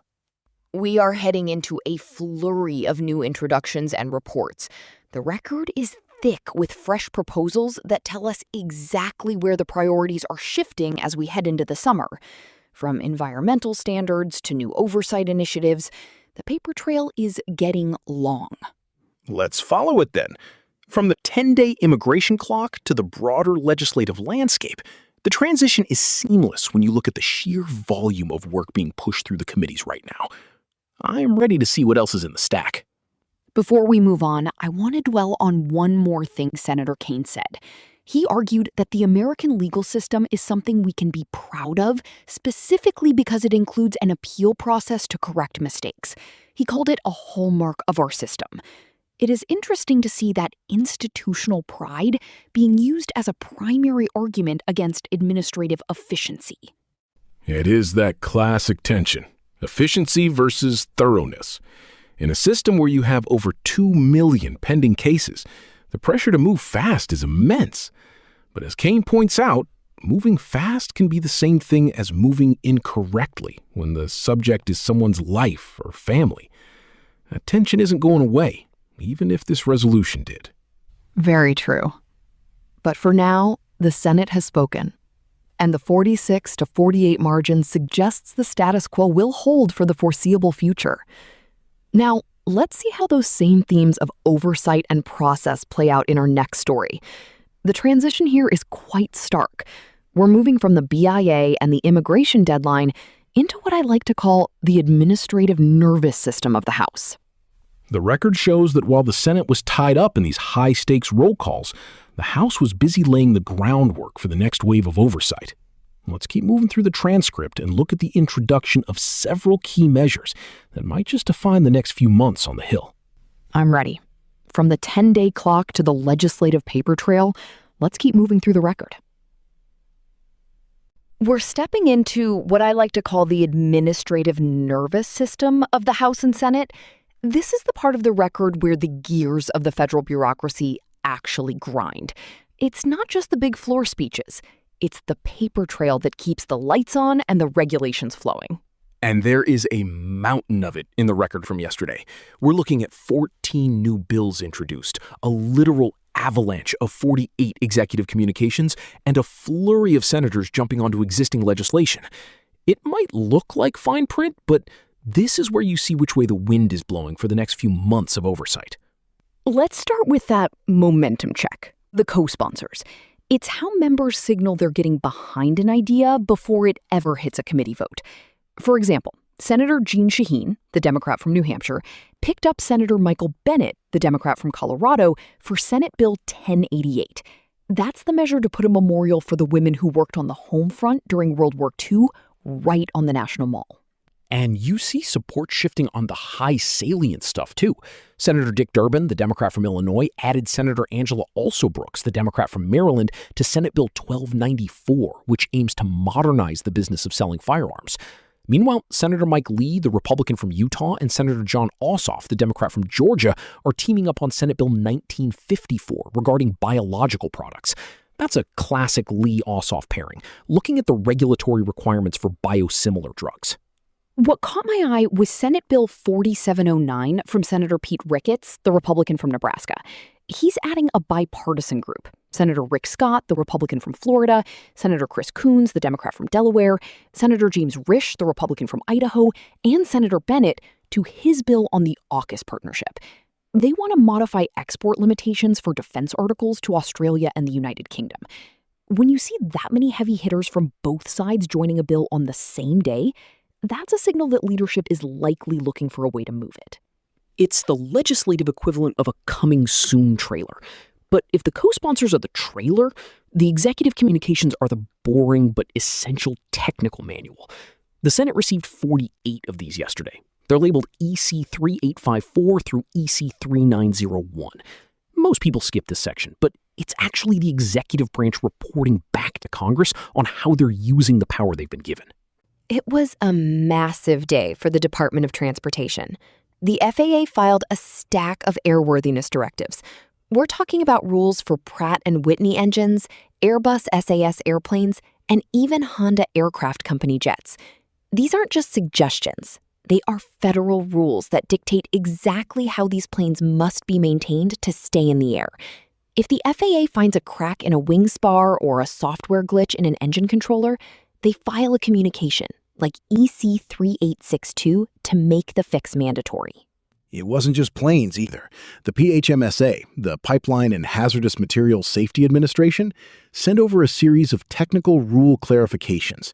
EC 3890, for instance, clarifies accident reporting for hazardous liquid and carbon dioxide pipelines. It sounds dry, but after some of the pipeline leaks we've seen in the last few years, the transcript shows a real push to tighten up the data the government actually receives. And for anyone following the Pacific Northwest, there was even a notification from the National Marine Fisheries Service, EC 3901. It's about the incidental taking of marine mammals during the Interstate 5 bridge replacement project between Portland, Oregon, and Vancouver, Washington. It's a reminder that even a massive infrastructure project has to account for the seals and sea lions in the Columbia River. That is the definition of the administrative nervous system. Now, while those agencies were filing their paperwork, 14 new bills were being dropped into the hopper. This is a real mix of messaging and niche policy. Minority Leader Charles Schumer, the Democrat from New York, led a very long list of Democrats in introducing Senate Bill 4791. It's a bill to abolish the Anti-Weaponization Fund. That fund has been a lightning rod. Republicans created it to look into federal agencies, and here we have the minority leader and 24 other Democrats saying, no, we're done with this. It's a marker for the next budget fight. But look at the more specialized stuff. Senator Ashley Moody, the Republican from Florida, introduced Senate Bill 4792. It would prohibit civil liability actions against manufacturers of stone slab products if those products are misused by others. That sounds like a very specific industry response. Maybe to some recent court cases? Then you have Senator Tom Cotton, the Republican from Arkansas, and Senator Catherine Cortez Masto, the Democrat from Nevada, with Senate Bill 4795. They want to establish enforceable federal authorization timelines for energy projects. If you've got a permitted project, this bill would limit the ability of the government to halt it midstream. It's that classic permitting reform tension. On the other end of the spending spectrum, Senator Edward Markey, the Democrat from Massachusetts, introduced Senate Bill 4799. He wants to cap the national defense budget for fiscal year 2027 at $750 billion. For context, the defense numbers we've been seeing lately are well north of $800 billion, so that is a significant downward pressure move. And speaking of the defense budget, the amendments are starting to pile up for Senate Bill 4784, the NDAA for fiscal year 2027. Senators John Fetterman, the Democrat from Pennsylvania, and Angus King, the independent from Maine, are already filing amendments that were ordered to lie on the table. That's just a procedural way of saying they're ready for the floor fight whenever the bill officially moves. The housing front is just as busy. House Bill 6644, which is the vehicle for the housing supply package, saw a whole series of amendments from Senator John Thune, the Republican from South Dakota. He's filing amendments to his own amendments, SA 5823 through SA 5827. It's a way of protecting his position and making sure he has the flexibility to adjust the language as negotiations with the House continue. It's a chess match. While all this was happening on the floor, the committees were getting permission to meet behind closed doors. Senator Bill Hagerty, the Republican from Tennessee, got unanimous consent for 3 meetings during the session. The big one is the Select Committee on Intelligence. They had a closed briefing at 3 p.m. yesterday. Between that, a Help Committee hearing at 2, and an Armed Services Subcommittee on Airland at 4:15, the Senate was essentially running in 2 places at once. The floor handles the paper trail, but the real interrogation happens in those rooms, which, funnily enough, brings us to our next major topic. We've talked about the administration and the paperwork, but now we have to talk about the money, specifically where it's going and who might be taking it. The transition here is pretty direct. We're going from the oversight of stone slabs and airplane engines to a much more visceral kind of oversight. We are looking at the massive world of Medicaid and the dual story of criminal looting on one hand and the desperate struggle for rural survival on the other. We were just talking about how the Senate is often running in 2 places at once, the public floor and those closed committee rooms. But nowhere was that split more obvious than in the debate over Medicaid. It's one of those moments where the record shows 2 completely different versions of reality, depending on which senator has the microphone. Senator John Barrasso, the Republican from Wyoming, took to the floor to paint a picture of what he called criminal looting of the system. He wasn't just talking about a few accounting errors. He was citing massive, organized fraud rings, using stolen taxpayer money to buy luxury car fleets. And the specific cars he named really jump off the page. The transcript shows he was looking at a specific case in Ohio where a fraud ring was dismantled after stealing tens of millions from Medicaid. According to the record, they were submitting false claims for behavioral health services that were never actually provided to anyone. And what did they do with the money? Barrasso noted they used the funds to buy a fleet of vehicles, including Maseratis, Mercedes, and even a Bentley. It's a vivid image. A Bentley parked in a driveway, paid for by money that was supposed to go toward mental health services for people in Ohio. It really highlights the fiscal frustration that was coming from the Republican side of the aisle. Senator Barrasso's main point was that this isn't just happening in one place. He described the battlefield against fraud as nationwide, but he called out Minnesota specifically as ground zero. He brought up some staggering numbers regarding the state's Medicaid program for children with autism. The record shows that 8 years ago, that program was spending about $6 million. But recently, that price tag ballooned to $192 million. Barrasso's argument is that this wasn't driven by a sudden spike in autism diagnoses, but by what he called massive criminal fraud and looting by crooks. That jump from $6 million to nearly $200 million is astronomical. How does that even happen without someone noticing sooner? Barrasso was very critical of the oversight there, pointing toward the governor of Minnesota and even the Democratic leadership in the Senate.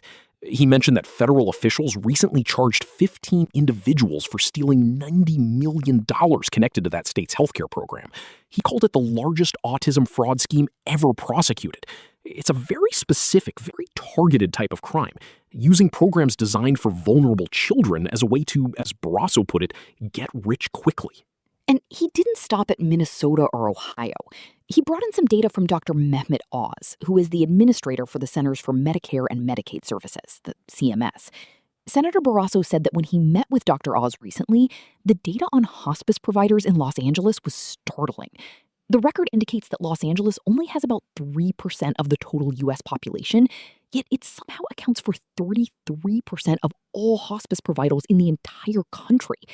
Dr. Oz reportedly told the senator that nearly half of the hospice providers in LA are fraudulent.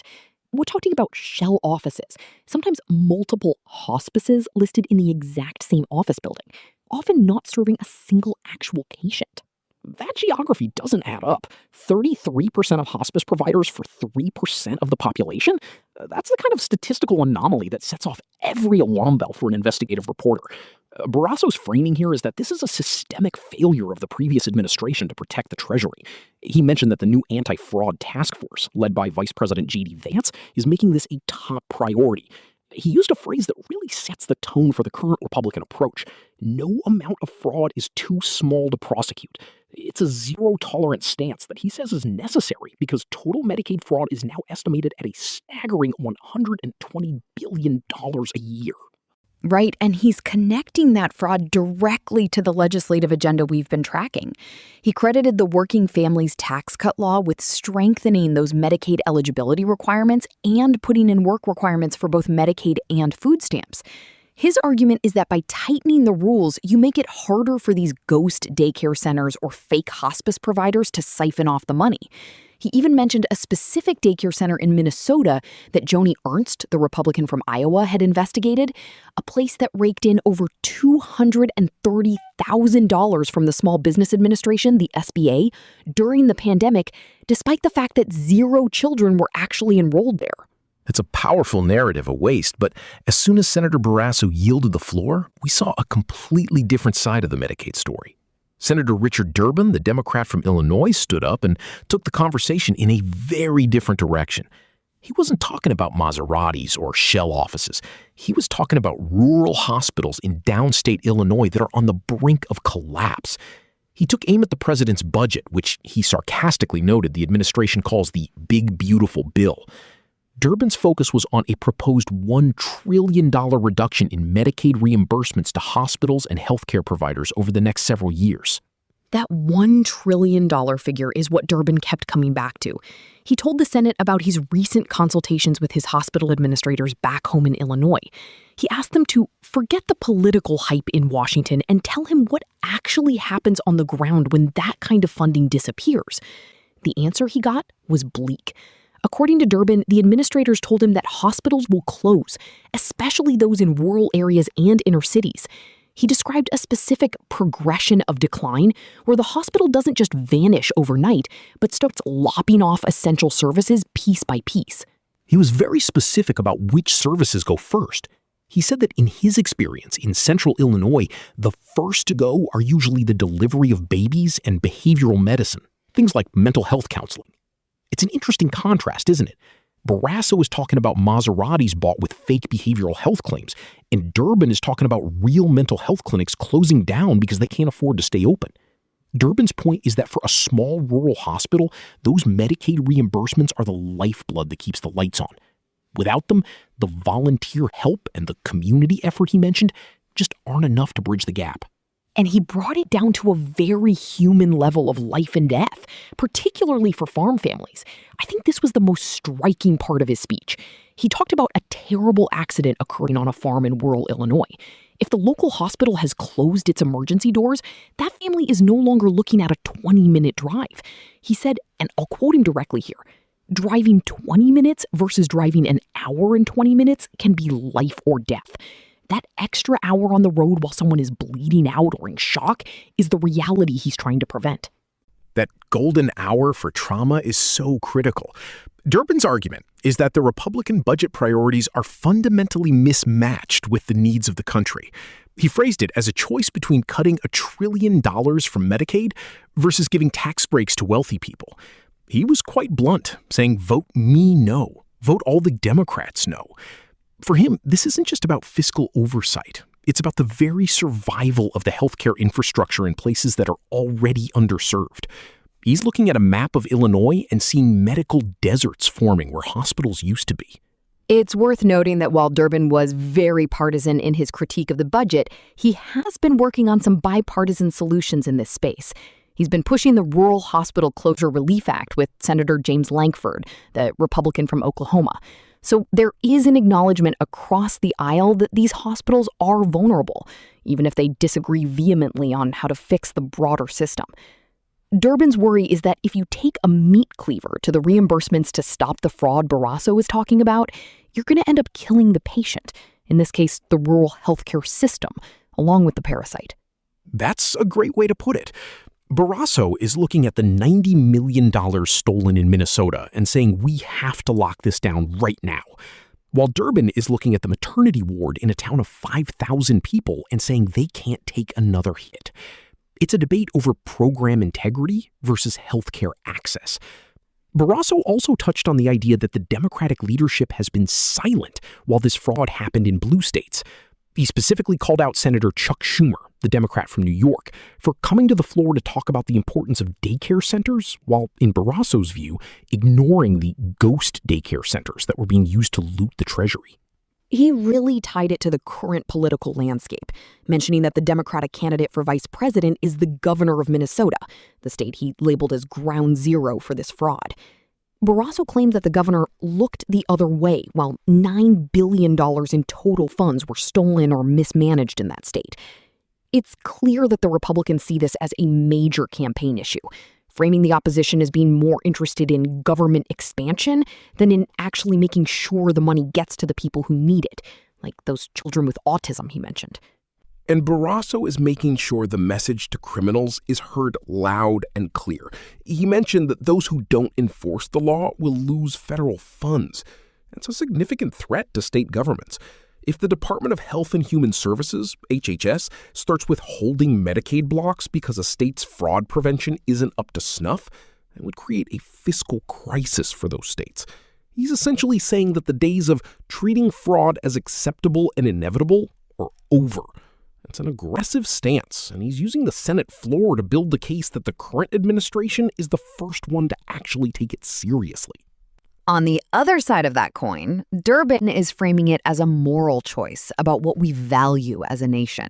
He's asking, Is it more important to have a perfectly fraud-free system or to make sure a mother in rural Illinois doesn't have to drive 80 miles to give birth?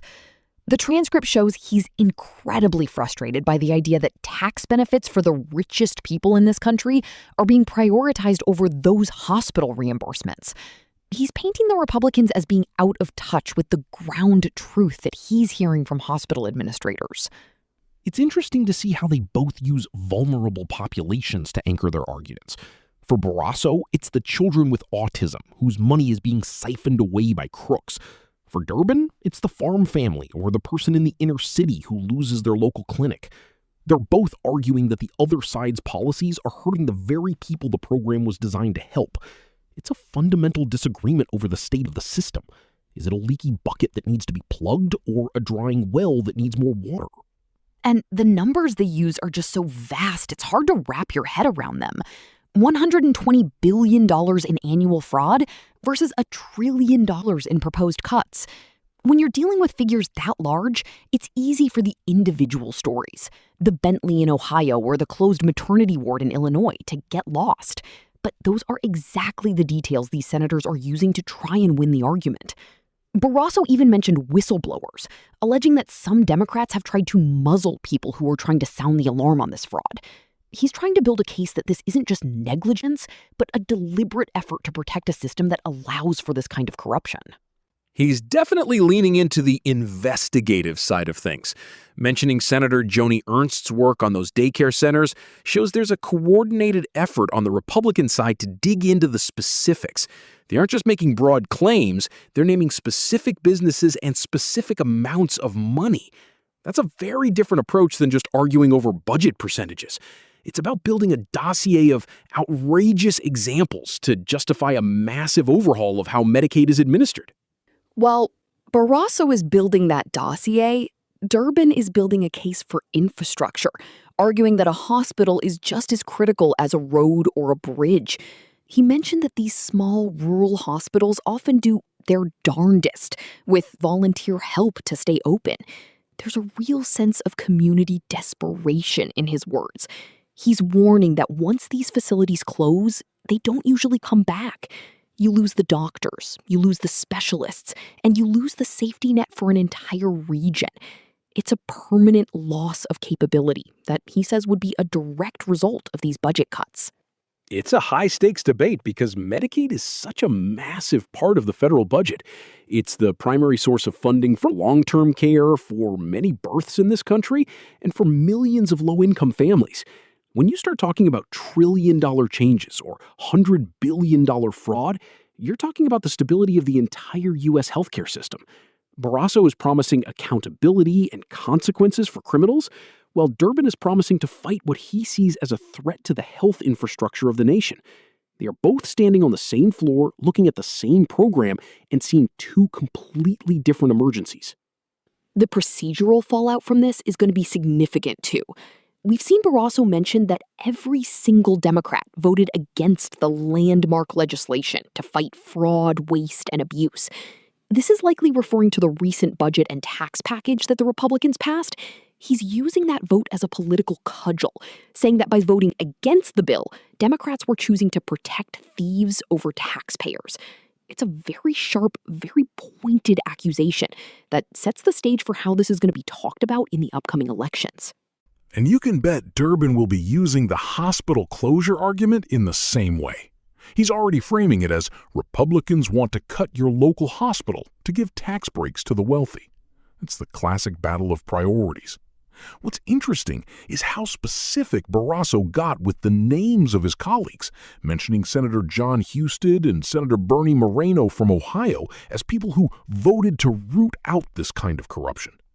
He's clearly trying to highlight the fighters in his party who are taking the war to the fraudsters.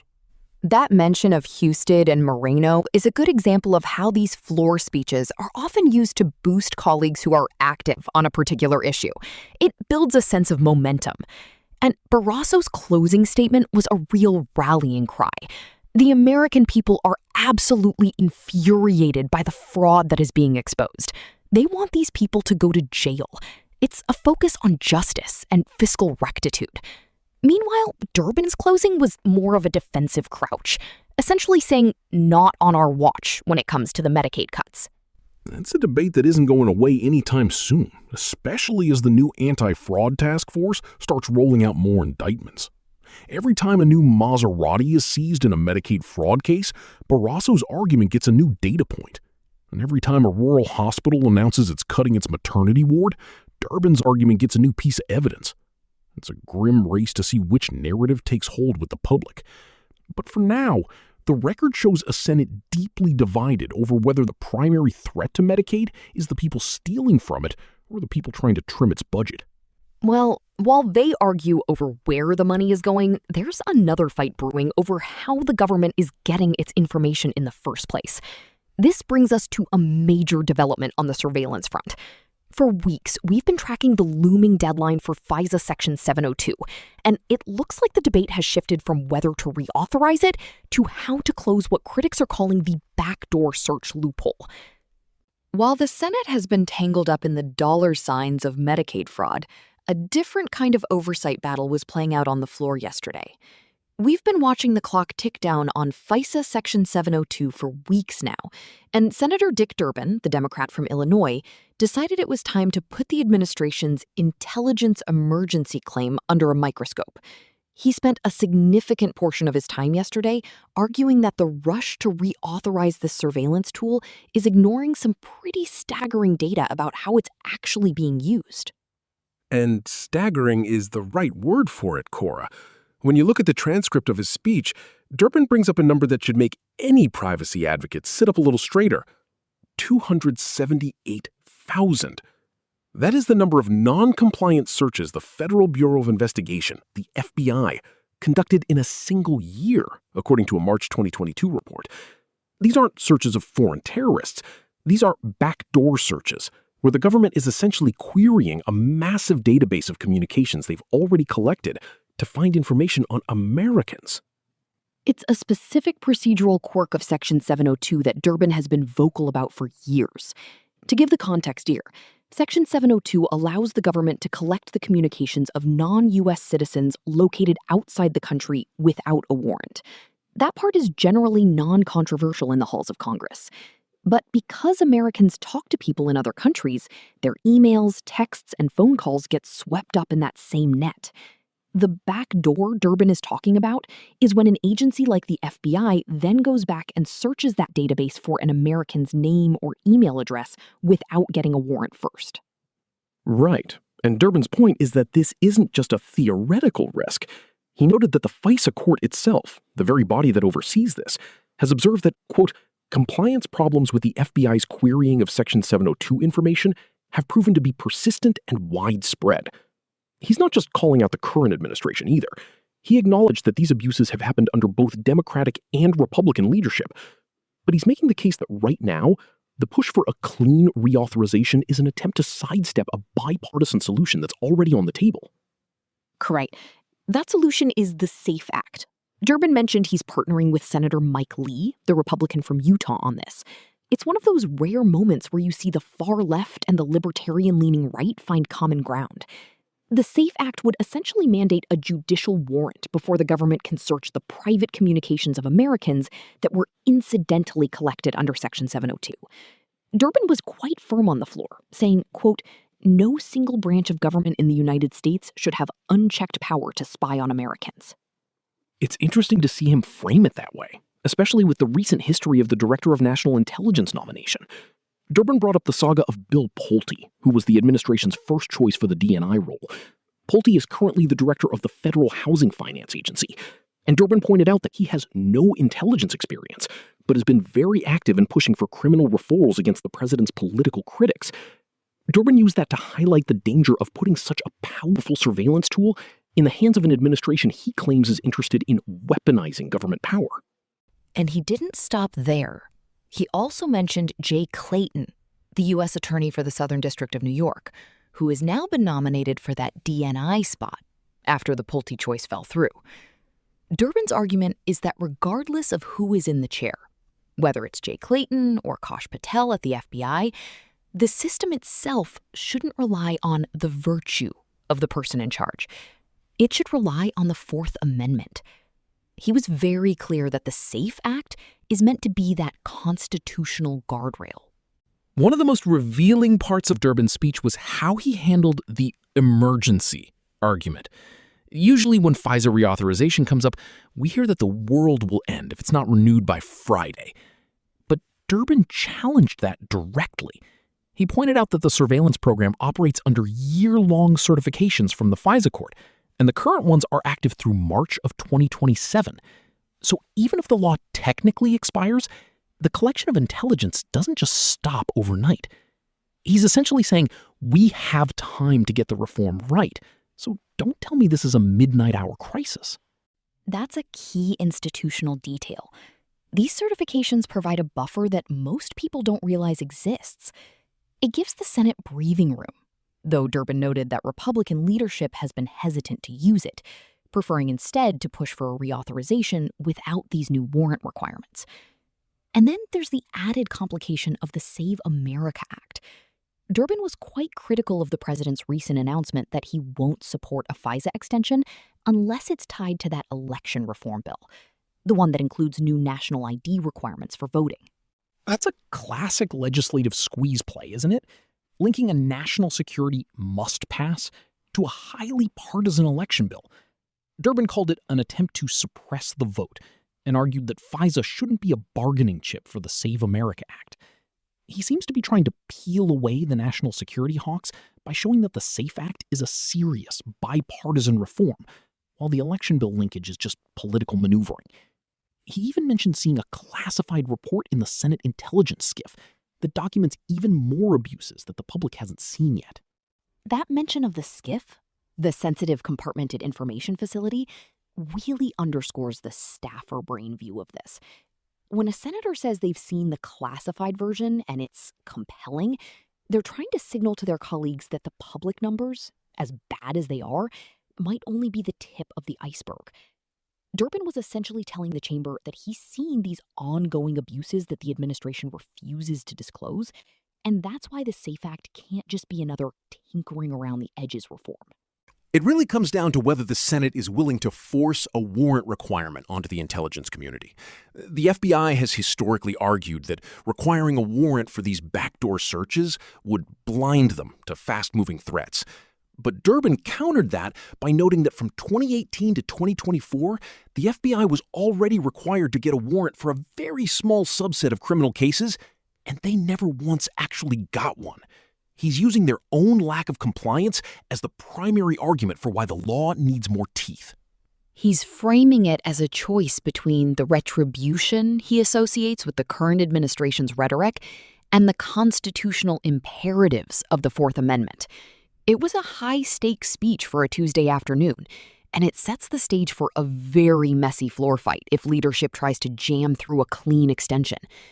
Durbin's final word was a call to finally put an end to the unconstitutional surveillance of innocent American citizens. It's a powerful note to end on, especially when you're standing next to a Republican like Mike Lee on the same bill. Exactly. And while Durbin is focusing on the who and how of surveillance, the rest of the Senate is shifting gears into a completely different kind of performance. If FISA is the high-stakes thriller of the week, what's coming up next is more like a high-speed round of a game show, only with infrastructure projects and high-level appointments as the prizes. That is a perfect transition, Bill. Because while the FISA debate is slow-moving and heavy on constitutional theory, the next arc we're looking at is all about speed and the sheer volume of business the Senate is trying to churn through before the next recess. The Senate is shifting gears into a phase where the volume of business really starts to stack up. While the big constitutional debates take the headlines, the day-to-day grind of nominations and regional infrastructure is where the actual mechanics of governance are humming. So, Bill, let's see how closely you were following the executive calendar changes that Republican Senator John Thune of South Dakota laid out late yesterday. I'm ready. The floor schedule for Wednesday, June 17th looks like a carefully timed sequence. It's all about clearing the decks before the next major legislative hurdle. Exactly. First question. The Senate is moving to finalize a major diplomatic post. Do you know who the nominee is and where they are headed? That would be Michelle Steele. She's the nominee for United States Ambassador to South Korea. This has been moving through the pipeline for a bit, but the record shows they are finally pulling the trigger on the final votes. Spot on. Now, for the technical part, Senator Thune obtained unanimous consent for a very specific sequence of events today. If you look at the transcript, there's a ripening of cloture, and then a confirmation. What is the exact window they've carved out for this? The cloture motions filed on Monday are set to ripen at 11:45 a.m. today. If they invoke cloture, which essentially ends the debate, the actual confirmation vote for Michelle Steele is locked in for 2:15 p.m. It's an expedited timeline, which usually suggests leadership is confident they have the votes to move her through quickly. It's efficient. Thune's request also ensures that as soon as the confirmation happens, the president is notified immediately. It's interesting because they aren't just stopping with Steele. The record indicates they're also looking at George Holding for the European Bank for Reconstruction and Development. It's a classic clear the calendar Wednesday. It's that midweek push. You see it every session. Once they get past the Monday and Tuesday procedural posturing, they try to churn through as many executive branch vacancies as possible. But nominations aren't the only thing moving. There's some significant money being moved around for local defense infrastructure. That brings me to the next one. This is about a specific military site in the Northeast. Which state is currently looking at a $76 million upgrade for an equipment concentration site? That has to be Pennsylvania, specifically Fort Indiantown Gap. I saw the amendment filed by the state's 2 senators. And who are those senators? It's a bipartisan pair for this specific amendment. It's Democrat John Fetterman and Republican Dave McCormick. They teamed up on Senate Amendment 5822 to the fiscal year 2027 National Defense Authorization Act. It's a classic example of senators from opposite sides of the aisle finding common ground when it comes to a major economic and military engine in their home state. The Gap is an interesting case study. The transcript says this project, Equipment Concentration Site 24, is intended to restore full maintenance and storage capacity. But here's the kicker. Do you know how many Army Reserve units this one site is supposed to support? The number in the amendment is 130 units. That is a massive footprint. If you think about the logistics of maintaining heavy equipment, vehicles, and tactical gear for 130 different units, you realize why they're asking for $76 million. It's an industrial-scale operation. Fetterman and McCormick are basically arguing that the current infrastructure is a bottleneck. The amendment specifies the Secretary of the Army can carry this out, and the money stays available until it's actually spent. It's currently lying on the table, which is the procedural way of saying it's a live marker waiting to be folded into the broader defense bill. It's the busiest National Guard training center in the country, and the Army Reserve uses it just as heavily. Adding a new concentration site is about readiness. If a unit can't get its equipment serviced or stored properly, they aren't deployable. It's an easy win for the Pennsylvania delegation if they can get it across the finish line in the final NDAA package. Now, let's move to something a bit more controversial that just landed on the Senate calendar. There's a House-passed bill, House Bill 5103. On the surface, the title sounds very pleasant, almost civic-minded. Do you know what it's called? That's the one about beautifying the District of Columbia, right? The District of Columbia Safe and Beautiful Commission Bill? Exactly. But the safe part of that title is doing a lot of heavy lifting. Based on the House's work on this, what 2 very different policy areas are being linked here? It's a fascinating combination. On one hand, you have literal street-level beautification. Think flower beds and cleaning up vandalism. But the record shows it also mandates expanded coordination on crime reduction and federal immigration enforcement within the district.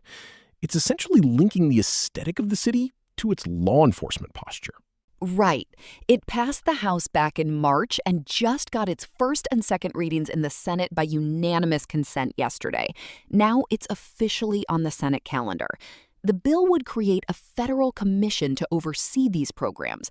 Why is that specific detail, a federal commission, a sticking point for D.C. advocates? It's the classic D.C. home rule tension. From the perspective of local officials, having a federal safe and beautiful commission is seen as another layer of federal intervention in how the city is policed and managed. Supporters, though, point to it as a necessary step to protect the Capitol as a federal interest. They're arguing that the current state of disorder, as they put it, requires a more direct federal hand. The transcript for House Bill 5103 is interesting because it doesn't just suggest these changes, it tries to institutionalize them. By putting it on the calendar, the Senate is signaling it's a live issue, even if it hasn't been scheduled for a floor vote yet. It's one of these items that can be used as a bargaining chip in later negotiations over district funding. It's a legislative hybrid. You have a beautification program sitting right next to immigration enforcement coordination. It's the kind of bill that looks simple on a calendar listing, but carries a huge amount of political baggage once you start peeling back the layers. So we have a $76 million military garage in Pennsylvania, a new ambassador to South Korea, and a fight over D.C. flower beds and federal agents. It's quite the spread for a Tuesday record. And that's just the Senate side. It shows you that while the big picture debates on surveillance or war powers are the anchors, the Senate spends an enormous amount of energy on these localized or administrative wins. And that local energy is exactly what we're seeing in our next topic, though the stakes are shifting from federal installations to the collegiate playing field. Right, because while the Senate is worried about military readiness and city beautification, there's a different kind of five-alarm fire breaking out on campus.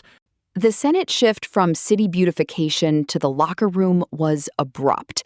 Republican from Alabama Tommy Tuberville took to the floor to address what he described as a literal five-alarm fire in the world of college sports.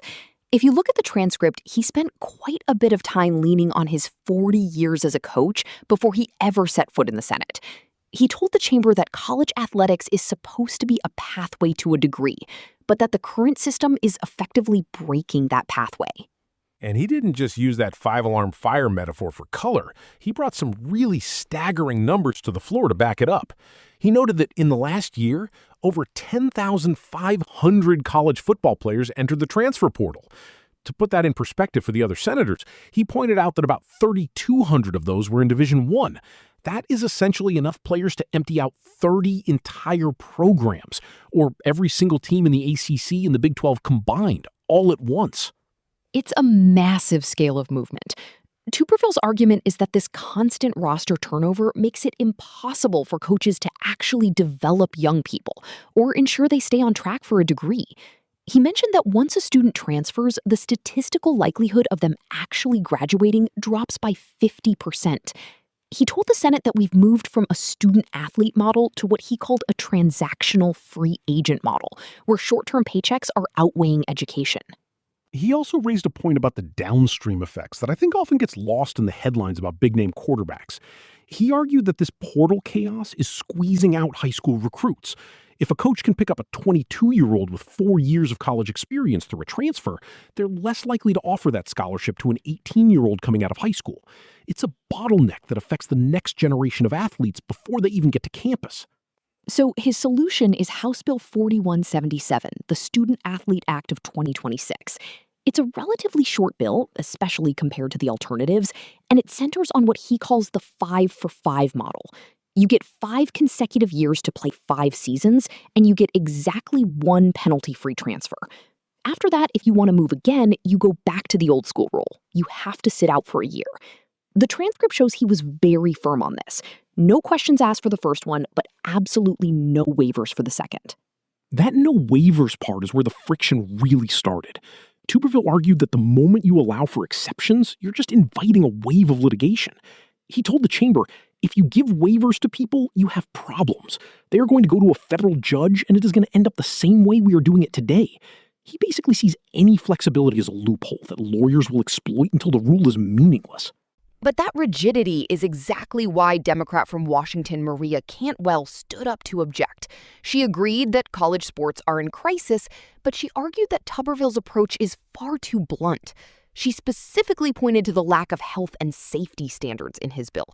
If you look at her response, she was focused on the athlete's life outside the game. Things like scholarship protections if they get injured, or protections from what she called predatory contracts from unscrupulous agents. Cantwell really hammered home the no exceptions issue by posing some pointed questions to the chamber. She asked, should we not grant athletes exceptions for pregnancy? If an athlete decides to go on a religious mission, should they lose their eligibility for that? Or should they lose their eligibility if they stand up to defend our nation and want to come back and play? Her point was that a strict 5-year clock with no waivers essentially punishes students for being human beings with lives outside of sports. She also brought up a very serious point regarding the transfer rules. She argued that if a student is a victim of sexual assault or harassment on campus, they shouldn't be penalized or forced to sit out a year just to get away from that environment. She told the floor, "I do not believe a woman facing sexual assault should have to play for the same people, and she deserves to get transferred out of that school."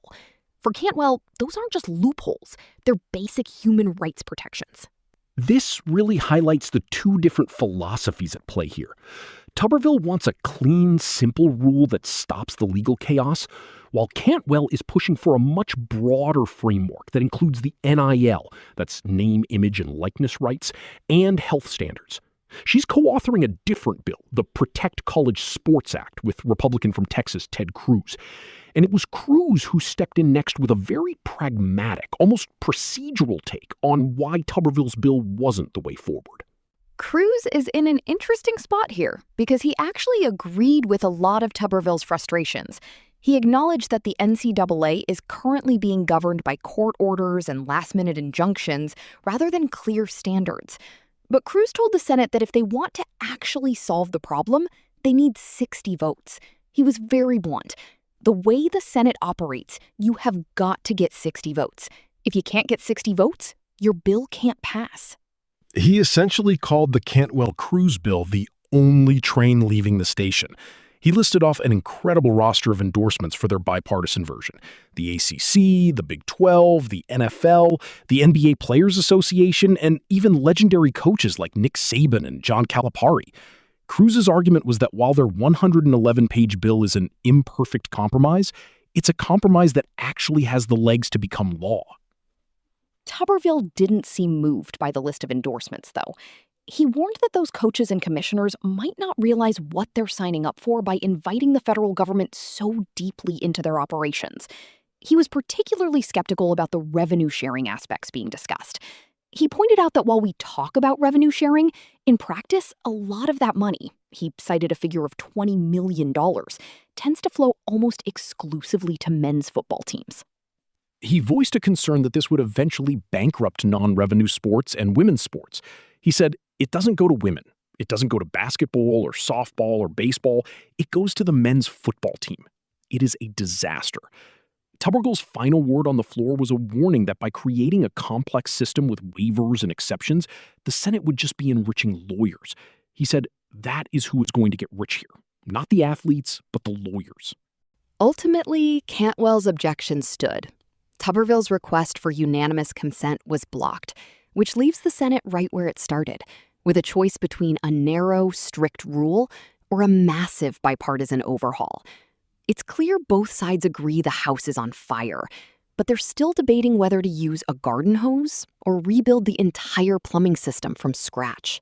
It's a classic Senate stalemate. You have the former coach pushing for the simplicity of the playbook he knows, and the committee leaders arguing that you can't fix a billion-dollar industry without a comprehensive federal framework. Meanwhile, the clock is ticking on the next recruiting cycle and another 10,000 players potentially hitting that portal. And while the Senate is debating the value of a college athlete's contract, the conversation on the other side of the building is shifting toward how much the government should be taking back from those at the top of the economic food chain. Exactly. We're moving from the playing field to the corporate boardroom, where there is a growing push to quadruple a specific kind of tax that has become a major flashpoint for the administration's economic agenda. We saw a rare moment on the floor where the usual party lines seemed to vanish, replaced by a unanimous front on foreign policy. The record shows the Senate took the step of passing Senate Resolution 444, which officially condemns Xi Jinping, the General Secretary of the Chinese Communist Party. It was introduced by Senator Rick Scott, a Republican from Florida, and when it came time to vote, not a single voice was raised in opposition. That is a significant level of consensus for a resolution that uses incredibly blunt language.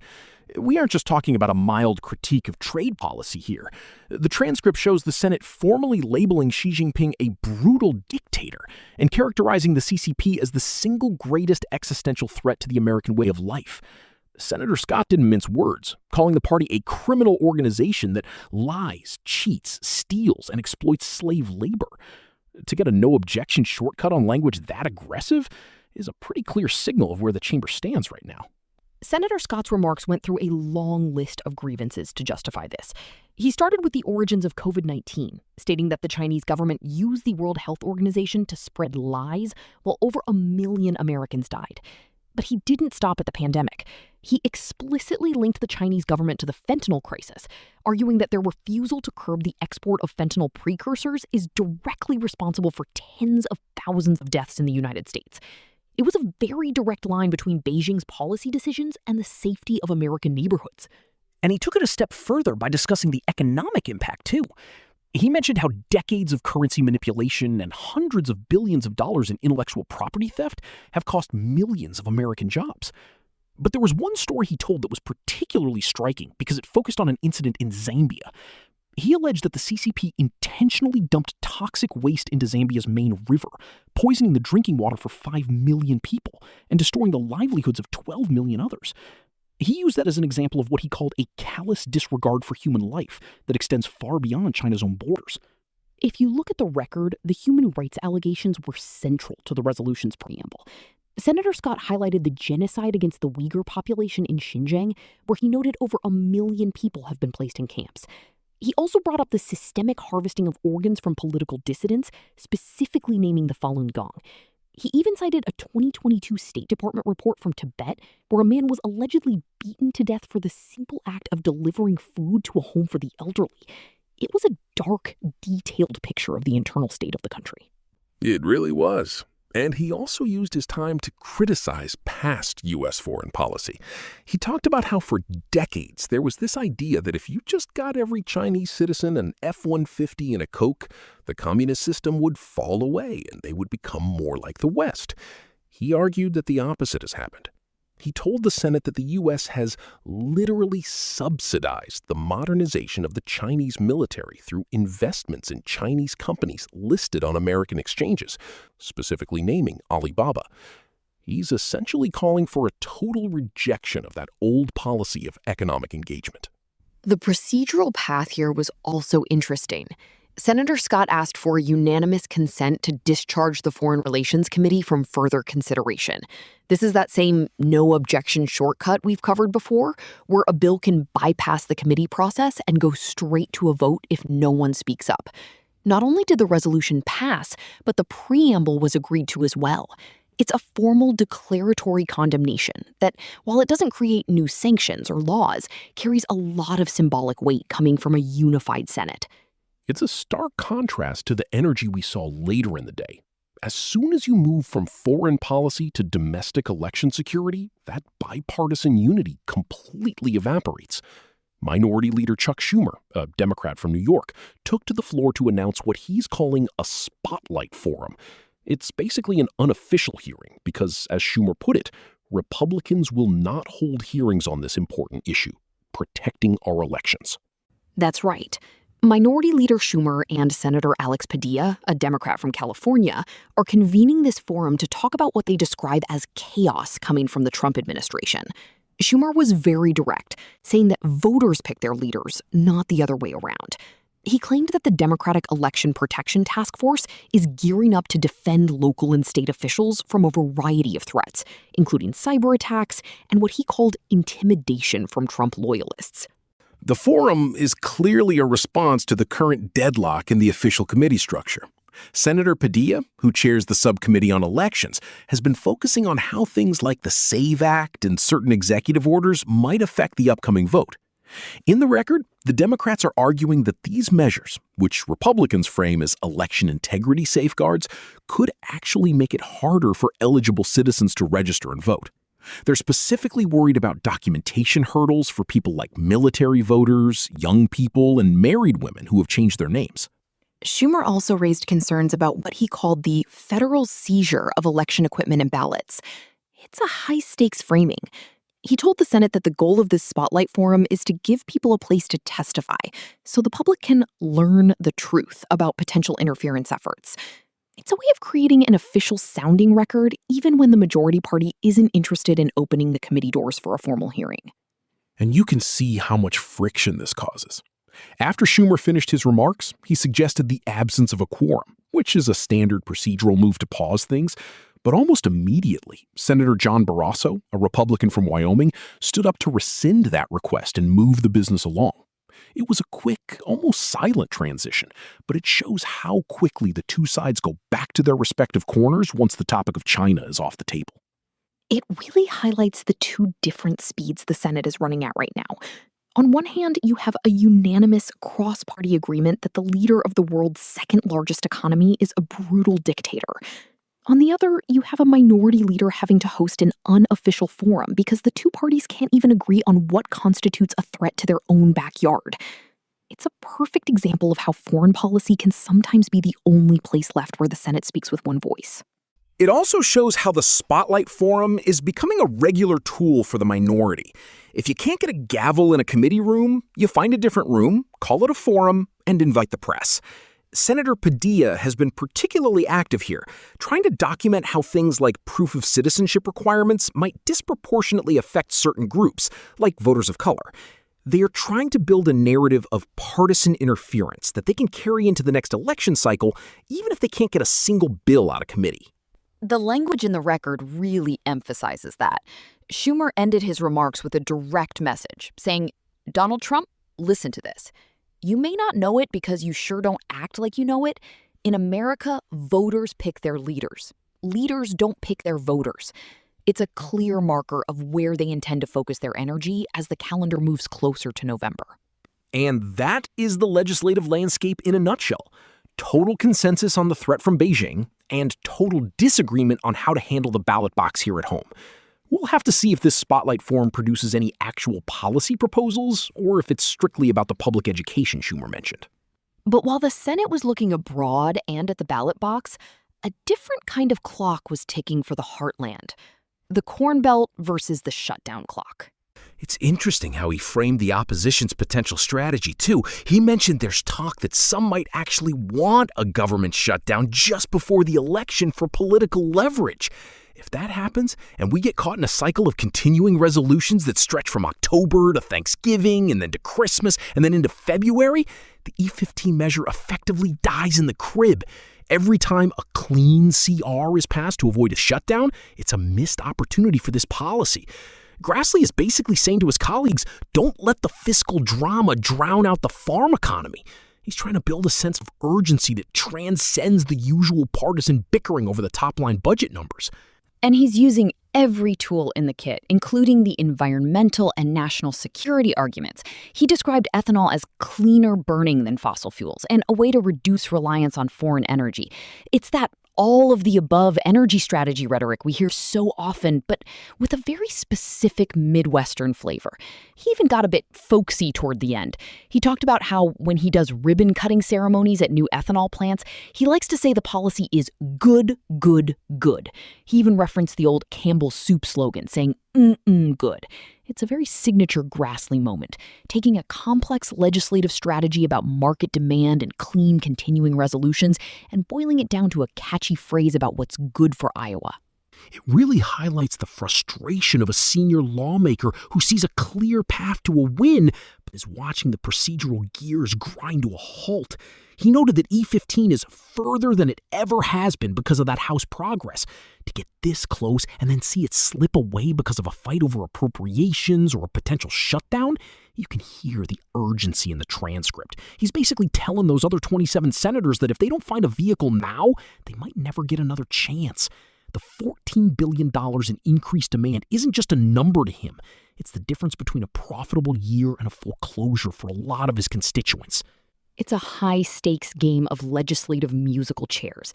There are only so many chairs, so many must-pass bills, and a lot of policies are trying to sit down before the music stops on September 30th. Grassley is making sure everyone knows that for the Corn Belt, E15 is the only chair that matters. But while the Senate is wrestling with these massive economic shifts in the heartland, there's another kind of internal data they're starting to look at, one that deals with the life and death of the people who've served the country. Closing the suicide gap, automated veteran care. It is a gap that lawmakers have been trying to bridge for years, and Senator Angus King, an independent from Maine, is making a very specific procedural push to finally close it. We are looking at two major amendments he submitted to the fiscal year 2027 NDAA, which is Senate Bill 4784.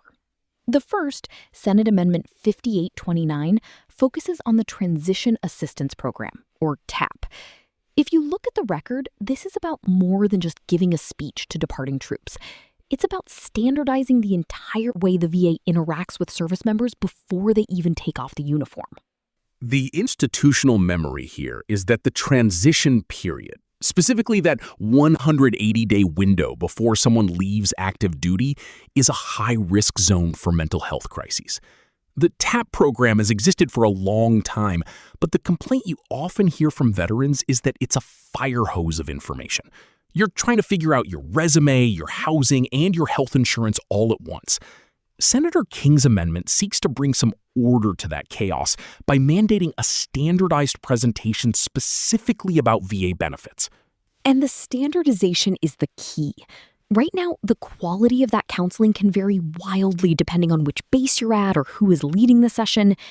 Senator King, along with Senator Kevin Cramer, a Republican from North Dakota, wants to ensure that every single service member gets the same high-quality brief.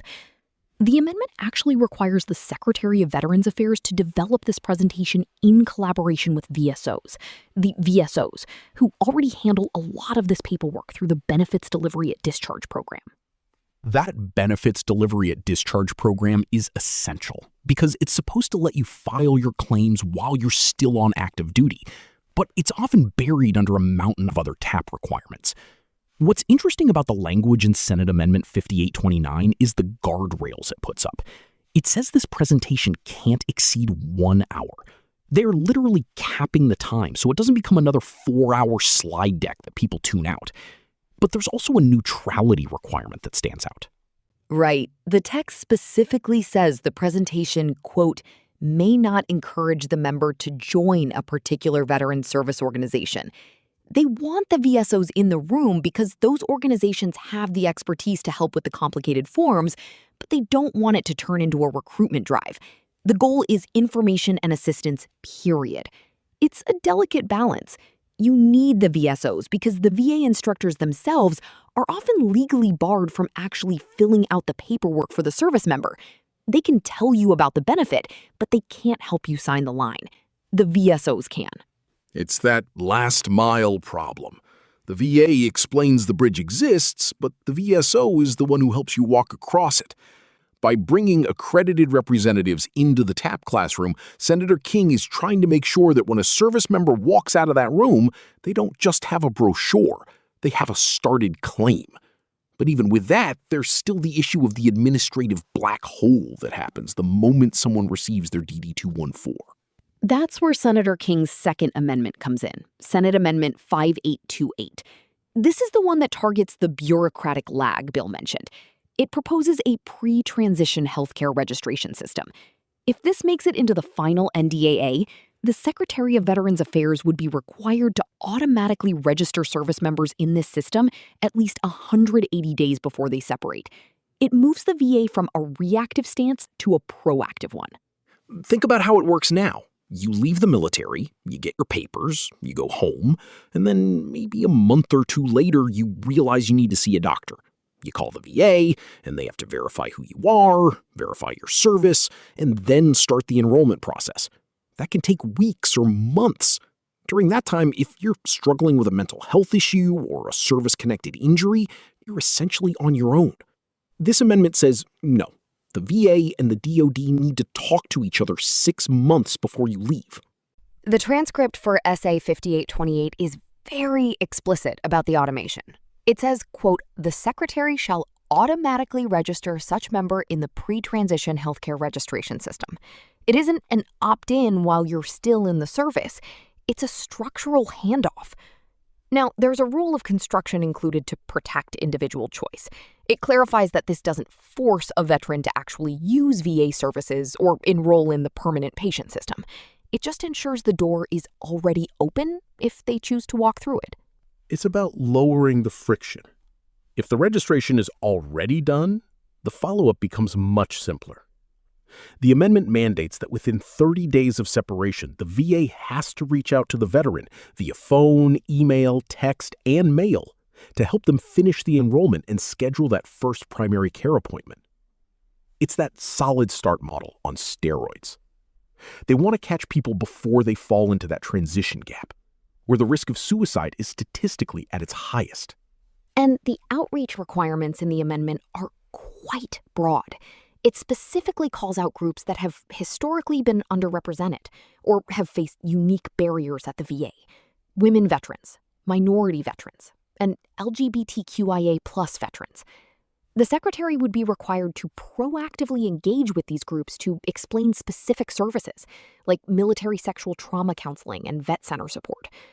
It's an acknowledgement that a one-size-fits-all approach to the transition has left some people behind. There's also a heavy emphasis on data and accountability here. Senator King isn't just asking the VA to do this, he's requiring a massive annual report to Congress. They'll have to report exactly how many people were registered, how many actually followed through with enrollment, and the aggregated disposition of those applications. Basically, if the VA is denying these applications, Congress wants to know why. They even want the demographic breakdown: age, gender, rank, branch of service. If you look at the oversight mechanism, it involves the VA-DoD Joint Executive Committee. They would have to give briefings to the Armed Services and Veterans Affairs Committees every 6 months for the first 2 years of implementation. This is designed to prevent the typical finger pointing, where the DoD says they sent the data and the VA says they never received it. By putting it in the NDAA, Senator King is using the biggest legislative vehicle available to force these two massive bureaucracies to sync their calendars. There is also a fascinating feasibility study buried in there. The amendment asks the VA to look at whether they can allow service members to have a no-cost VA healthcare appointment while they are still on active duty, perhaps while they are on separation leave. The idea is to let them see a VA doctor and see a VA facility before they actually lose their military ID. It's like a dry run for their future healthcare. It removes the mystery. For a lot of people who have spent 20 years in the military health system, the VA feels like a foreign country. If you can walk into a clinic while you're still technically a sergeant or a captain, it might make that first post-separation appointment feel much less daunting. Senator King has been vocal that this is a public health necessity. He's framing the bureaucratic lag as a literal life and death issue. The timing matters because the Senate is currently debating which of these thousands of amendments will actually make it into the final manager's package for the NDAA. Senator King and Senator Kramer have a lot of bipartisan support for this. Senators like John Hickenlooper, a Democrat from Colorado, and Jim Risch, a Republican from Idaho, have joined in. When you see a list of co-sponsors that ranges from Bernie Sanders of Vermont to Jim Risch, you know you're looking at a proposal with significant momentum. It's a rare area of consensus. Everyone agrees the suicide rate among recent veterans is a crisis. The disagreement is usually about how to fix it, whether you throw more money at the VA or change the laws. Senator King is arguing that before you do either of those, you have to fix the plumbing. You have to make sure the data flows from the Pentagon to the VA without getting stuck in a 1990s-era database. And the data flow issue is real. We've seen reports for years about the DD-214 delay, where a veteran can't get a job or a loan or a doctor's appointment because their official discharge paper hasn't been processed or transmitted correctly. By starting this process 180 days out, Senator King is trying to build a 6-month buffer. If there's a glitch in the data, you have half a year to fix it before that person is actually standing on a street corner without a job or a doctor. It also addresses the lost in the mail problem. The amendment requires outreach through every possible channel: email, text, paper mail, and phone. They are trying to create a redundant system where it's almost impossible for a transitioning veteran to claim they didn't know their benefits were waiting for them. The Secretary of the VA would even have to identify a specific senior executive service official to coordinate all these various transition programs, from Solid Start to the Military to VA Case Management Program. That's a key point. There are currently about half a dozen different transition offices within the VA, and they don't always talk to each other. One handles benefits, one handles healthcare, one handles vocational rehab. Senator King is essentially saying, I want one person in charge who can show me an organizational chart and tell me why these metrics are or aren't being met. It's a push for centralized accountability in a department that is notoriously decentralized. If this passes, it would take effect 1 year after the NDAA becomes law. That gives the VA and DOD a 12-month window to build the automated process. It's an ambitious timeline for two agencies that still rely heavily on legacy systems, but the reporting requirements are designed to keep the pressure on. The first briefing to Congress would be due just 180 days after the bill passes. It's an interesting move by Senator King. He's taking a very technical, almost clerical problem, how we register people for healthcare, and elevating it to a primary strategy for suicide prevention. It's a reminder that sometimes the most effective way to help people is to just make the government's own processes work the way they were intended to work. And that standardization of the TAP brief is just as important. By limiting it to 1 hour and banning VSO solicitation, they are trying to protect veterans from claim sharks or organizations that might want to charge them for services they can get for free. It's about creating a safe, neutral space for information. If you look at the record from yesterday, there was no vocal opposition to these amendments yet. They seem to be moving through the process with a lot of quiet bipartisan tailwind. It's hard to vote against making it easier for veterans to get health care, especially when you're framing it as a way to save lives. The real test will be in the conference committee later this year, when the House and Senate have to reconcile their different versions of the NDAA. But for now, Senator King has set a high bar for what modern transition should look like. One thing we haven't touched on yet is the fiscal side of this. While the amendment doesn't specify an exact dollar amount for the registration system, it does require the VA to submit a cost estimate if they decide the pre-separation health appointments are feasible. This is a classic NDAA move. Authorize the policy now and then force the VA to justify the budget for it in the next cycle. It puts the VA on notice that the "we don't have the resources" excuse won't fly if they've already said the policy is a good idea. And that Solid Start program coordination is crucial. For listeners who don't know, Solid Start is the current VA program where they call veterans 3 times in their first year out of the service. But the problem has always been that if the VA doesn't have your current cell phone number, or if you've already moved 3 times, those calls never happen. By doing the registration 180 days out, while the person is still on base, still drawing a paycheck, and still easy to find, the VA is much more likely to have accurate contact info. Exactly. You capture the data at the source. Senator King's amendment also mentions pre-populating the information. They want the VA to pull as much data as possible from existing DOD and state records so the veteran isn't filling out the same name, rank, serial number form for the 10th time.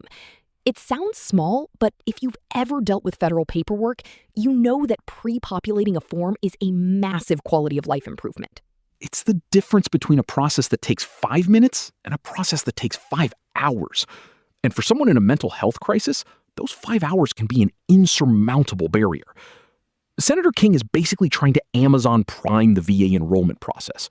You shouldn't have to hunt for the button should find you.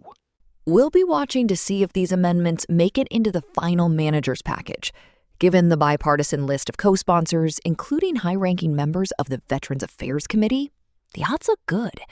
It's a rare moment where procedural reform and public health goals are lining up perfectly.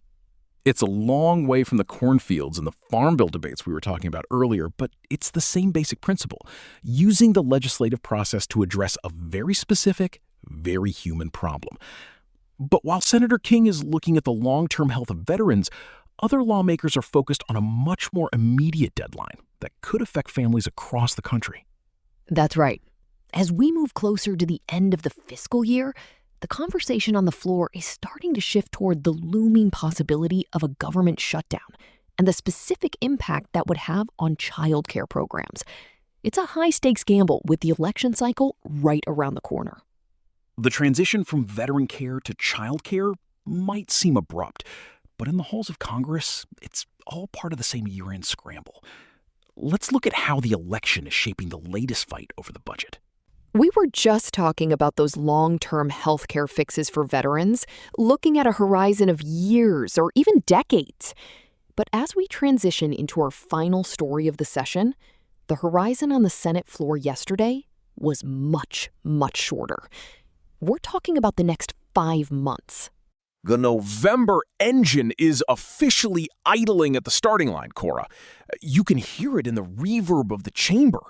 It's that point in the cycle where every policy dispute, every funding gap, and every procedural hiccup gets viewed through a very specific lens. How does this look on a mailer in October? We saw two heavyweights, Senator John Thune and Majority Leader Chuck Schumer, essentially lay out the opening arguments for their respective parties' closing statements. Senator John Thune, the Republican from South Dakota, took to the floor first, and he didn't exactly ease into things. He delivered a blunt critique of Democratic strategy over the last year, specifically focusing on the 2 government shutdowns we've navigated this session. His argument wasn't just that the shutdowns were a failure of governance, but that they were, in his words, deliberately engineered for political gain. That's a serious charge. He's essentially saying the minority party didn't just let the car stall. They reached over and pulled the keys out of the ignition while it was moving. Thune's focus was on the standoff over the Border Patrol and ICE funding. He claimed Republicans offered robust reform packages repeatedly, only for Democrats to walk away because, as he put it, having a political issue for November was more important than reforms. And he used the majority leader's own words as the centerpiece of this argument. Thune pointed to a statement Senator Chuck Schumer, the Democrat from New York, made recently. Schumer apparently said, "We made a lot of strategic decisions that got us to this place. It didn't happen by accident." Thune reads that as an admission that the shutdowns weren't a last resort, but a calculated tactical choice to boost polling numbers. That's the investigative journalist in him coming out, looking for the smoking gun quote. But Thune didn't stop at the strategy. He went deep into the collateral damage. He talked about the disastrous situation at airports.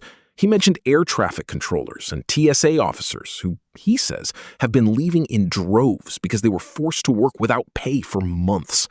It's a vivid picture of the machinery of government grinding to a halt, while the people at the controls are worrying about their own rent. The transcript shows him getting quite specific about that human cost. He mentioned government workers lining up at food banks and charging groceries to credit cards. It's a sharp contrast to the high-level strategic decisions he's accusing the leadership of. He even brought up the impact on the Capitol Police and military families. For Thune, the irony is that the party claiming to be for the little guy is the one he says is letting them twist in the wind for a better polling average. It's a classic framing. If you're the party out of power in a chamber, you want to show that the people in charge are disconnected from reality. Thune also pivoted to what might happen if the House changes hands. He cited reports that a new Democratic majority in the House wouldn't prioritize affordability, but would instead focus on what he called a federal election takeover and undoing President Trump's tax relief for working families. He's essentially painting a picture of a party that is more interested in the rules of the game than the players on the field. After Thune finished, he called for a quorum, which is that procedural pause we often see. But it didn't last long. Majority Leader Schumer came right back to the floor to rescind the order and pivot the conversation entirely. He didn't spend his time directly rebutting Thune's shutdown narrative turn by turn. Instead, he launched a counteroffensive centered on a new investigative report regarding childcare. This is the Broken Promises Report. It's a joint effort from Schumer, Senator Patty Murray, the Democrat from Washington, and Senator Elizabeth Warren, the Democrat from Massachusetts. And if Thune was focused on the border and the budget, Schumer was laser-focused on the kitchen table. He's framing childcare as the ultimate affordability issue that the current administration has, in his words, sabotaged. Schumer's rhetoric was just as pointed as Thune's. He quoted President Trump saying it's not possible for the federal government to take care of daycare, Medicare, and Medicaid all at once. Schumer's reaction in the record was, really, Trump? He contrasted the cost of childcare with what he called slush fund payouts for MAGA loyalists and tax cuts for the wealthy. It's the same priorities argument Thune was making, just flipped 180 degrees. The report itself has some pretty staggering claims that go beyond just campaign talk. Schumer alleged that the administration has frozen $2.4 billion in childcare funding specifically for 5 states that didn't vote for President Trump in the last election. If that's accurate, that's not just a policy shift. That's using the budget as a map for political retribution. Cora, in your time on the Hill, how often do we see funding freezes tied so explicitly to electoral maps in these reports? It's a high-octane accusation, Bill. Usually funding delays are blamed on bureaucratic red tape or review processes. To call it out as a targeted freeze for non-voting states is a massive escalation. Schumer also noted that childcare costs have risen 5% since the president took office in 2025. He's trying to pin that inflation directly on the removal of cost caps and the freezing of those funds. He's using the Democratic record as the before picture in this before and after comparison. He cited the $39 billion investment made when Democrats held the majority, claiming it lowered costs by 10% and added 63,000 new childcare workers. It's a very clean, very digestible set of numbers for a stump speech. We gave you 63,000 workers. They gave you a 5% price hike. It really highlights the two different worlds these parties are living in right now. For Republicans like Thune, the crisis is the border and the political gamesmanship of shutdowns. For Democrats like Schumer, the crisis is the callousness of cutting family support to fund other priorities. Thune's speech ended with that quorum call, but Schumer's felt like a starting gun. He finished by calling the administration's approach hard-hearted and out of touch. The strategic decisions quote Thune used is really the key to the whole day. Both sides are essentially admitting that they are making moves now with November in mind. Thune is betting that voters are tired of the chaos of shutdowns and will blame the people he says engineered them. Schumer is betting that the sheer cost of raising a family will outweigh everything else when people step into the booth. It's also interesting to see how they're using the other chamber as a foil. Thune is warning about what a House Democratic majority would do, while Schumer is focusing almost entirely on the executive branch and President Trump. It's a multi-front war. And let's not forget the TSA and ICE workers Thune mentioned. They are the ones actually living through the strategic decisions while the Senate debates the report. Exactly. Whether it's a TSA officer at O'Hare or a parent in a frozen state trying to find a daycare slot, the policy output of these strategic decisions has a very real shelf life. When Schumer says families are desperate for care, he's tapping into a real anxiety. When Thune says military families are on the verge of missing pay, he's doing the same. It's an auction for the public's trust, and the currency is their sense of security. And we can't ignore the procedural dance here.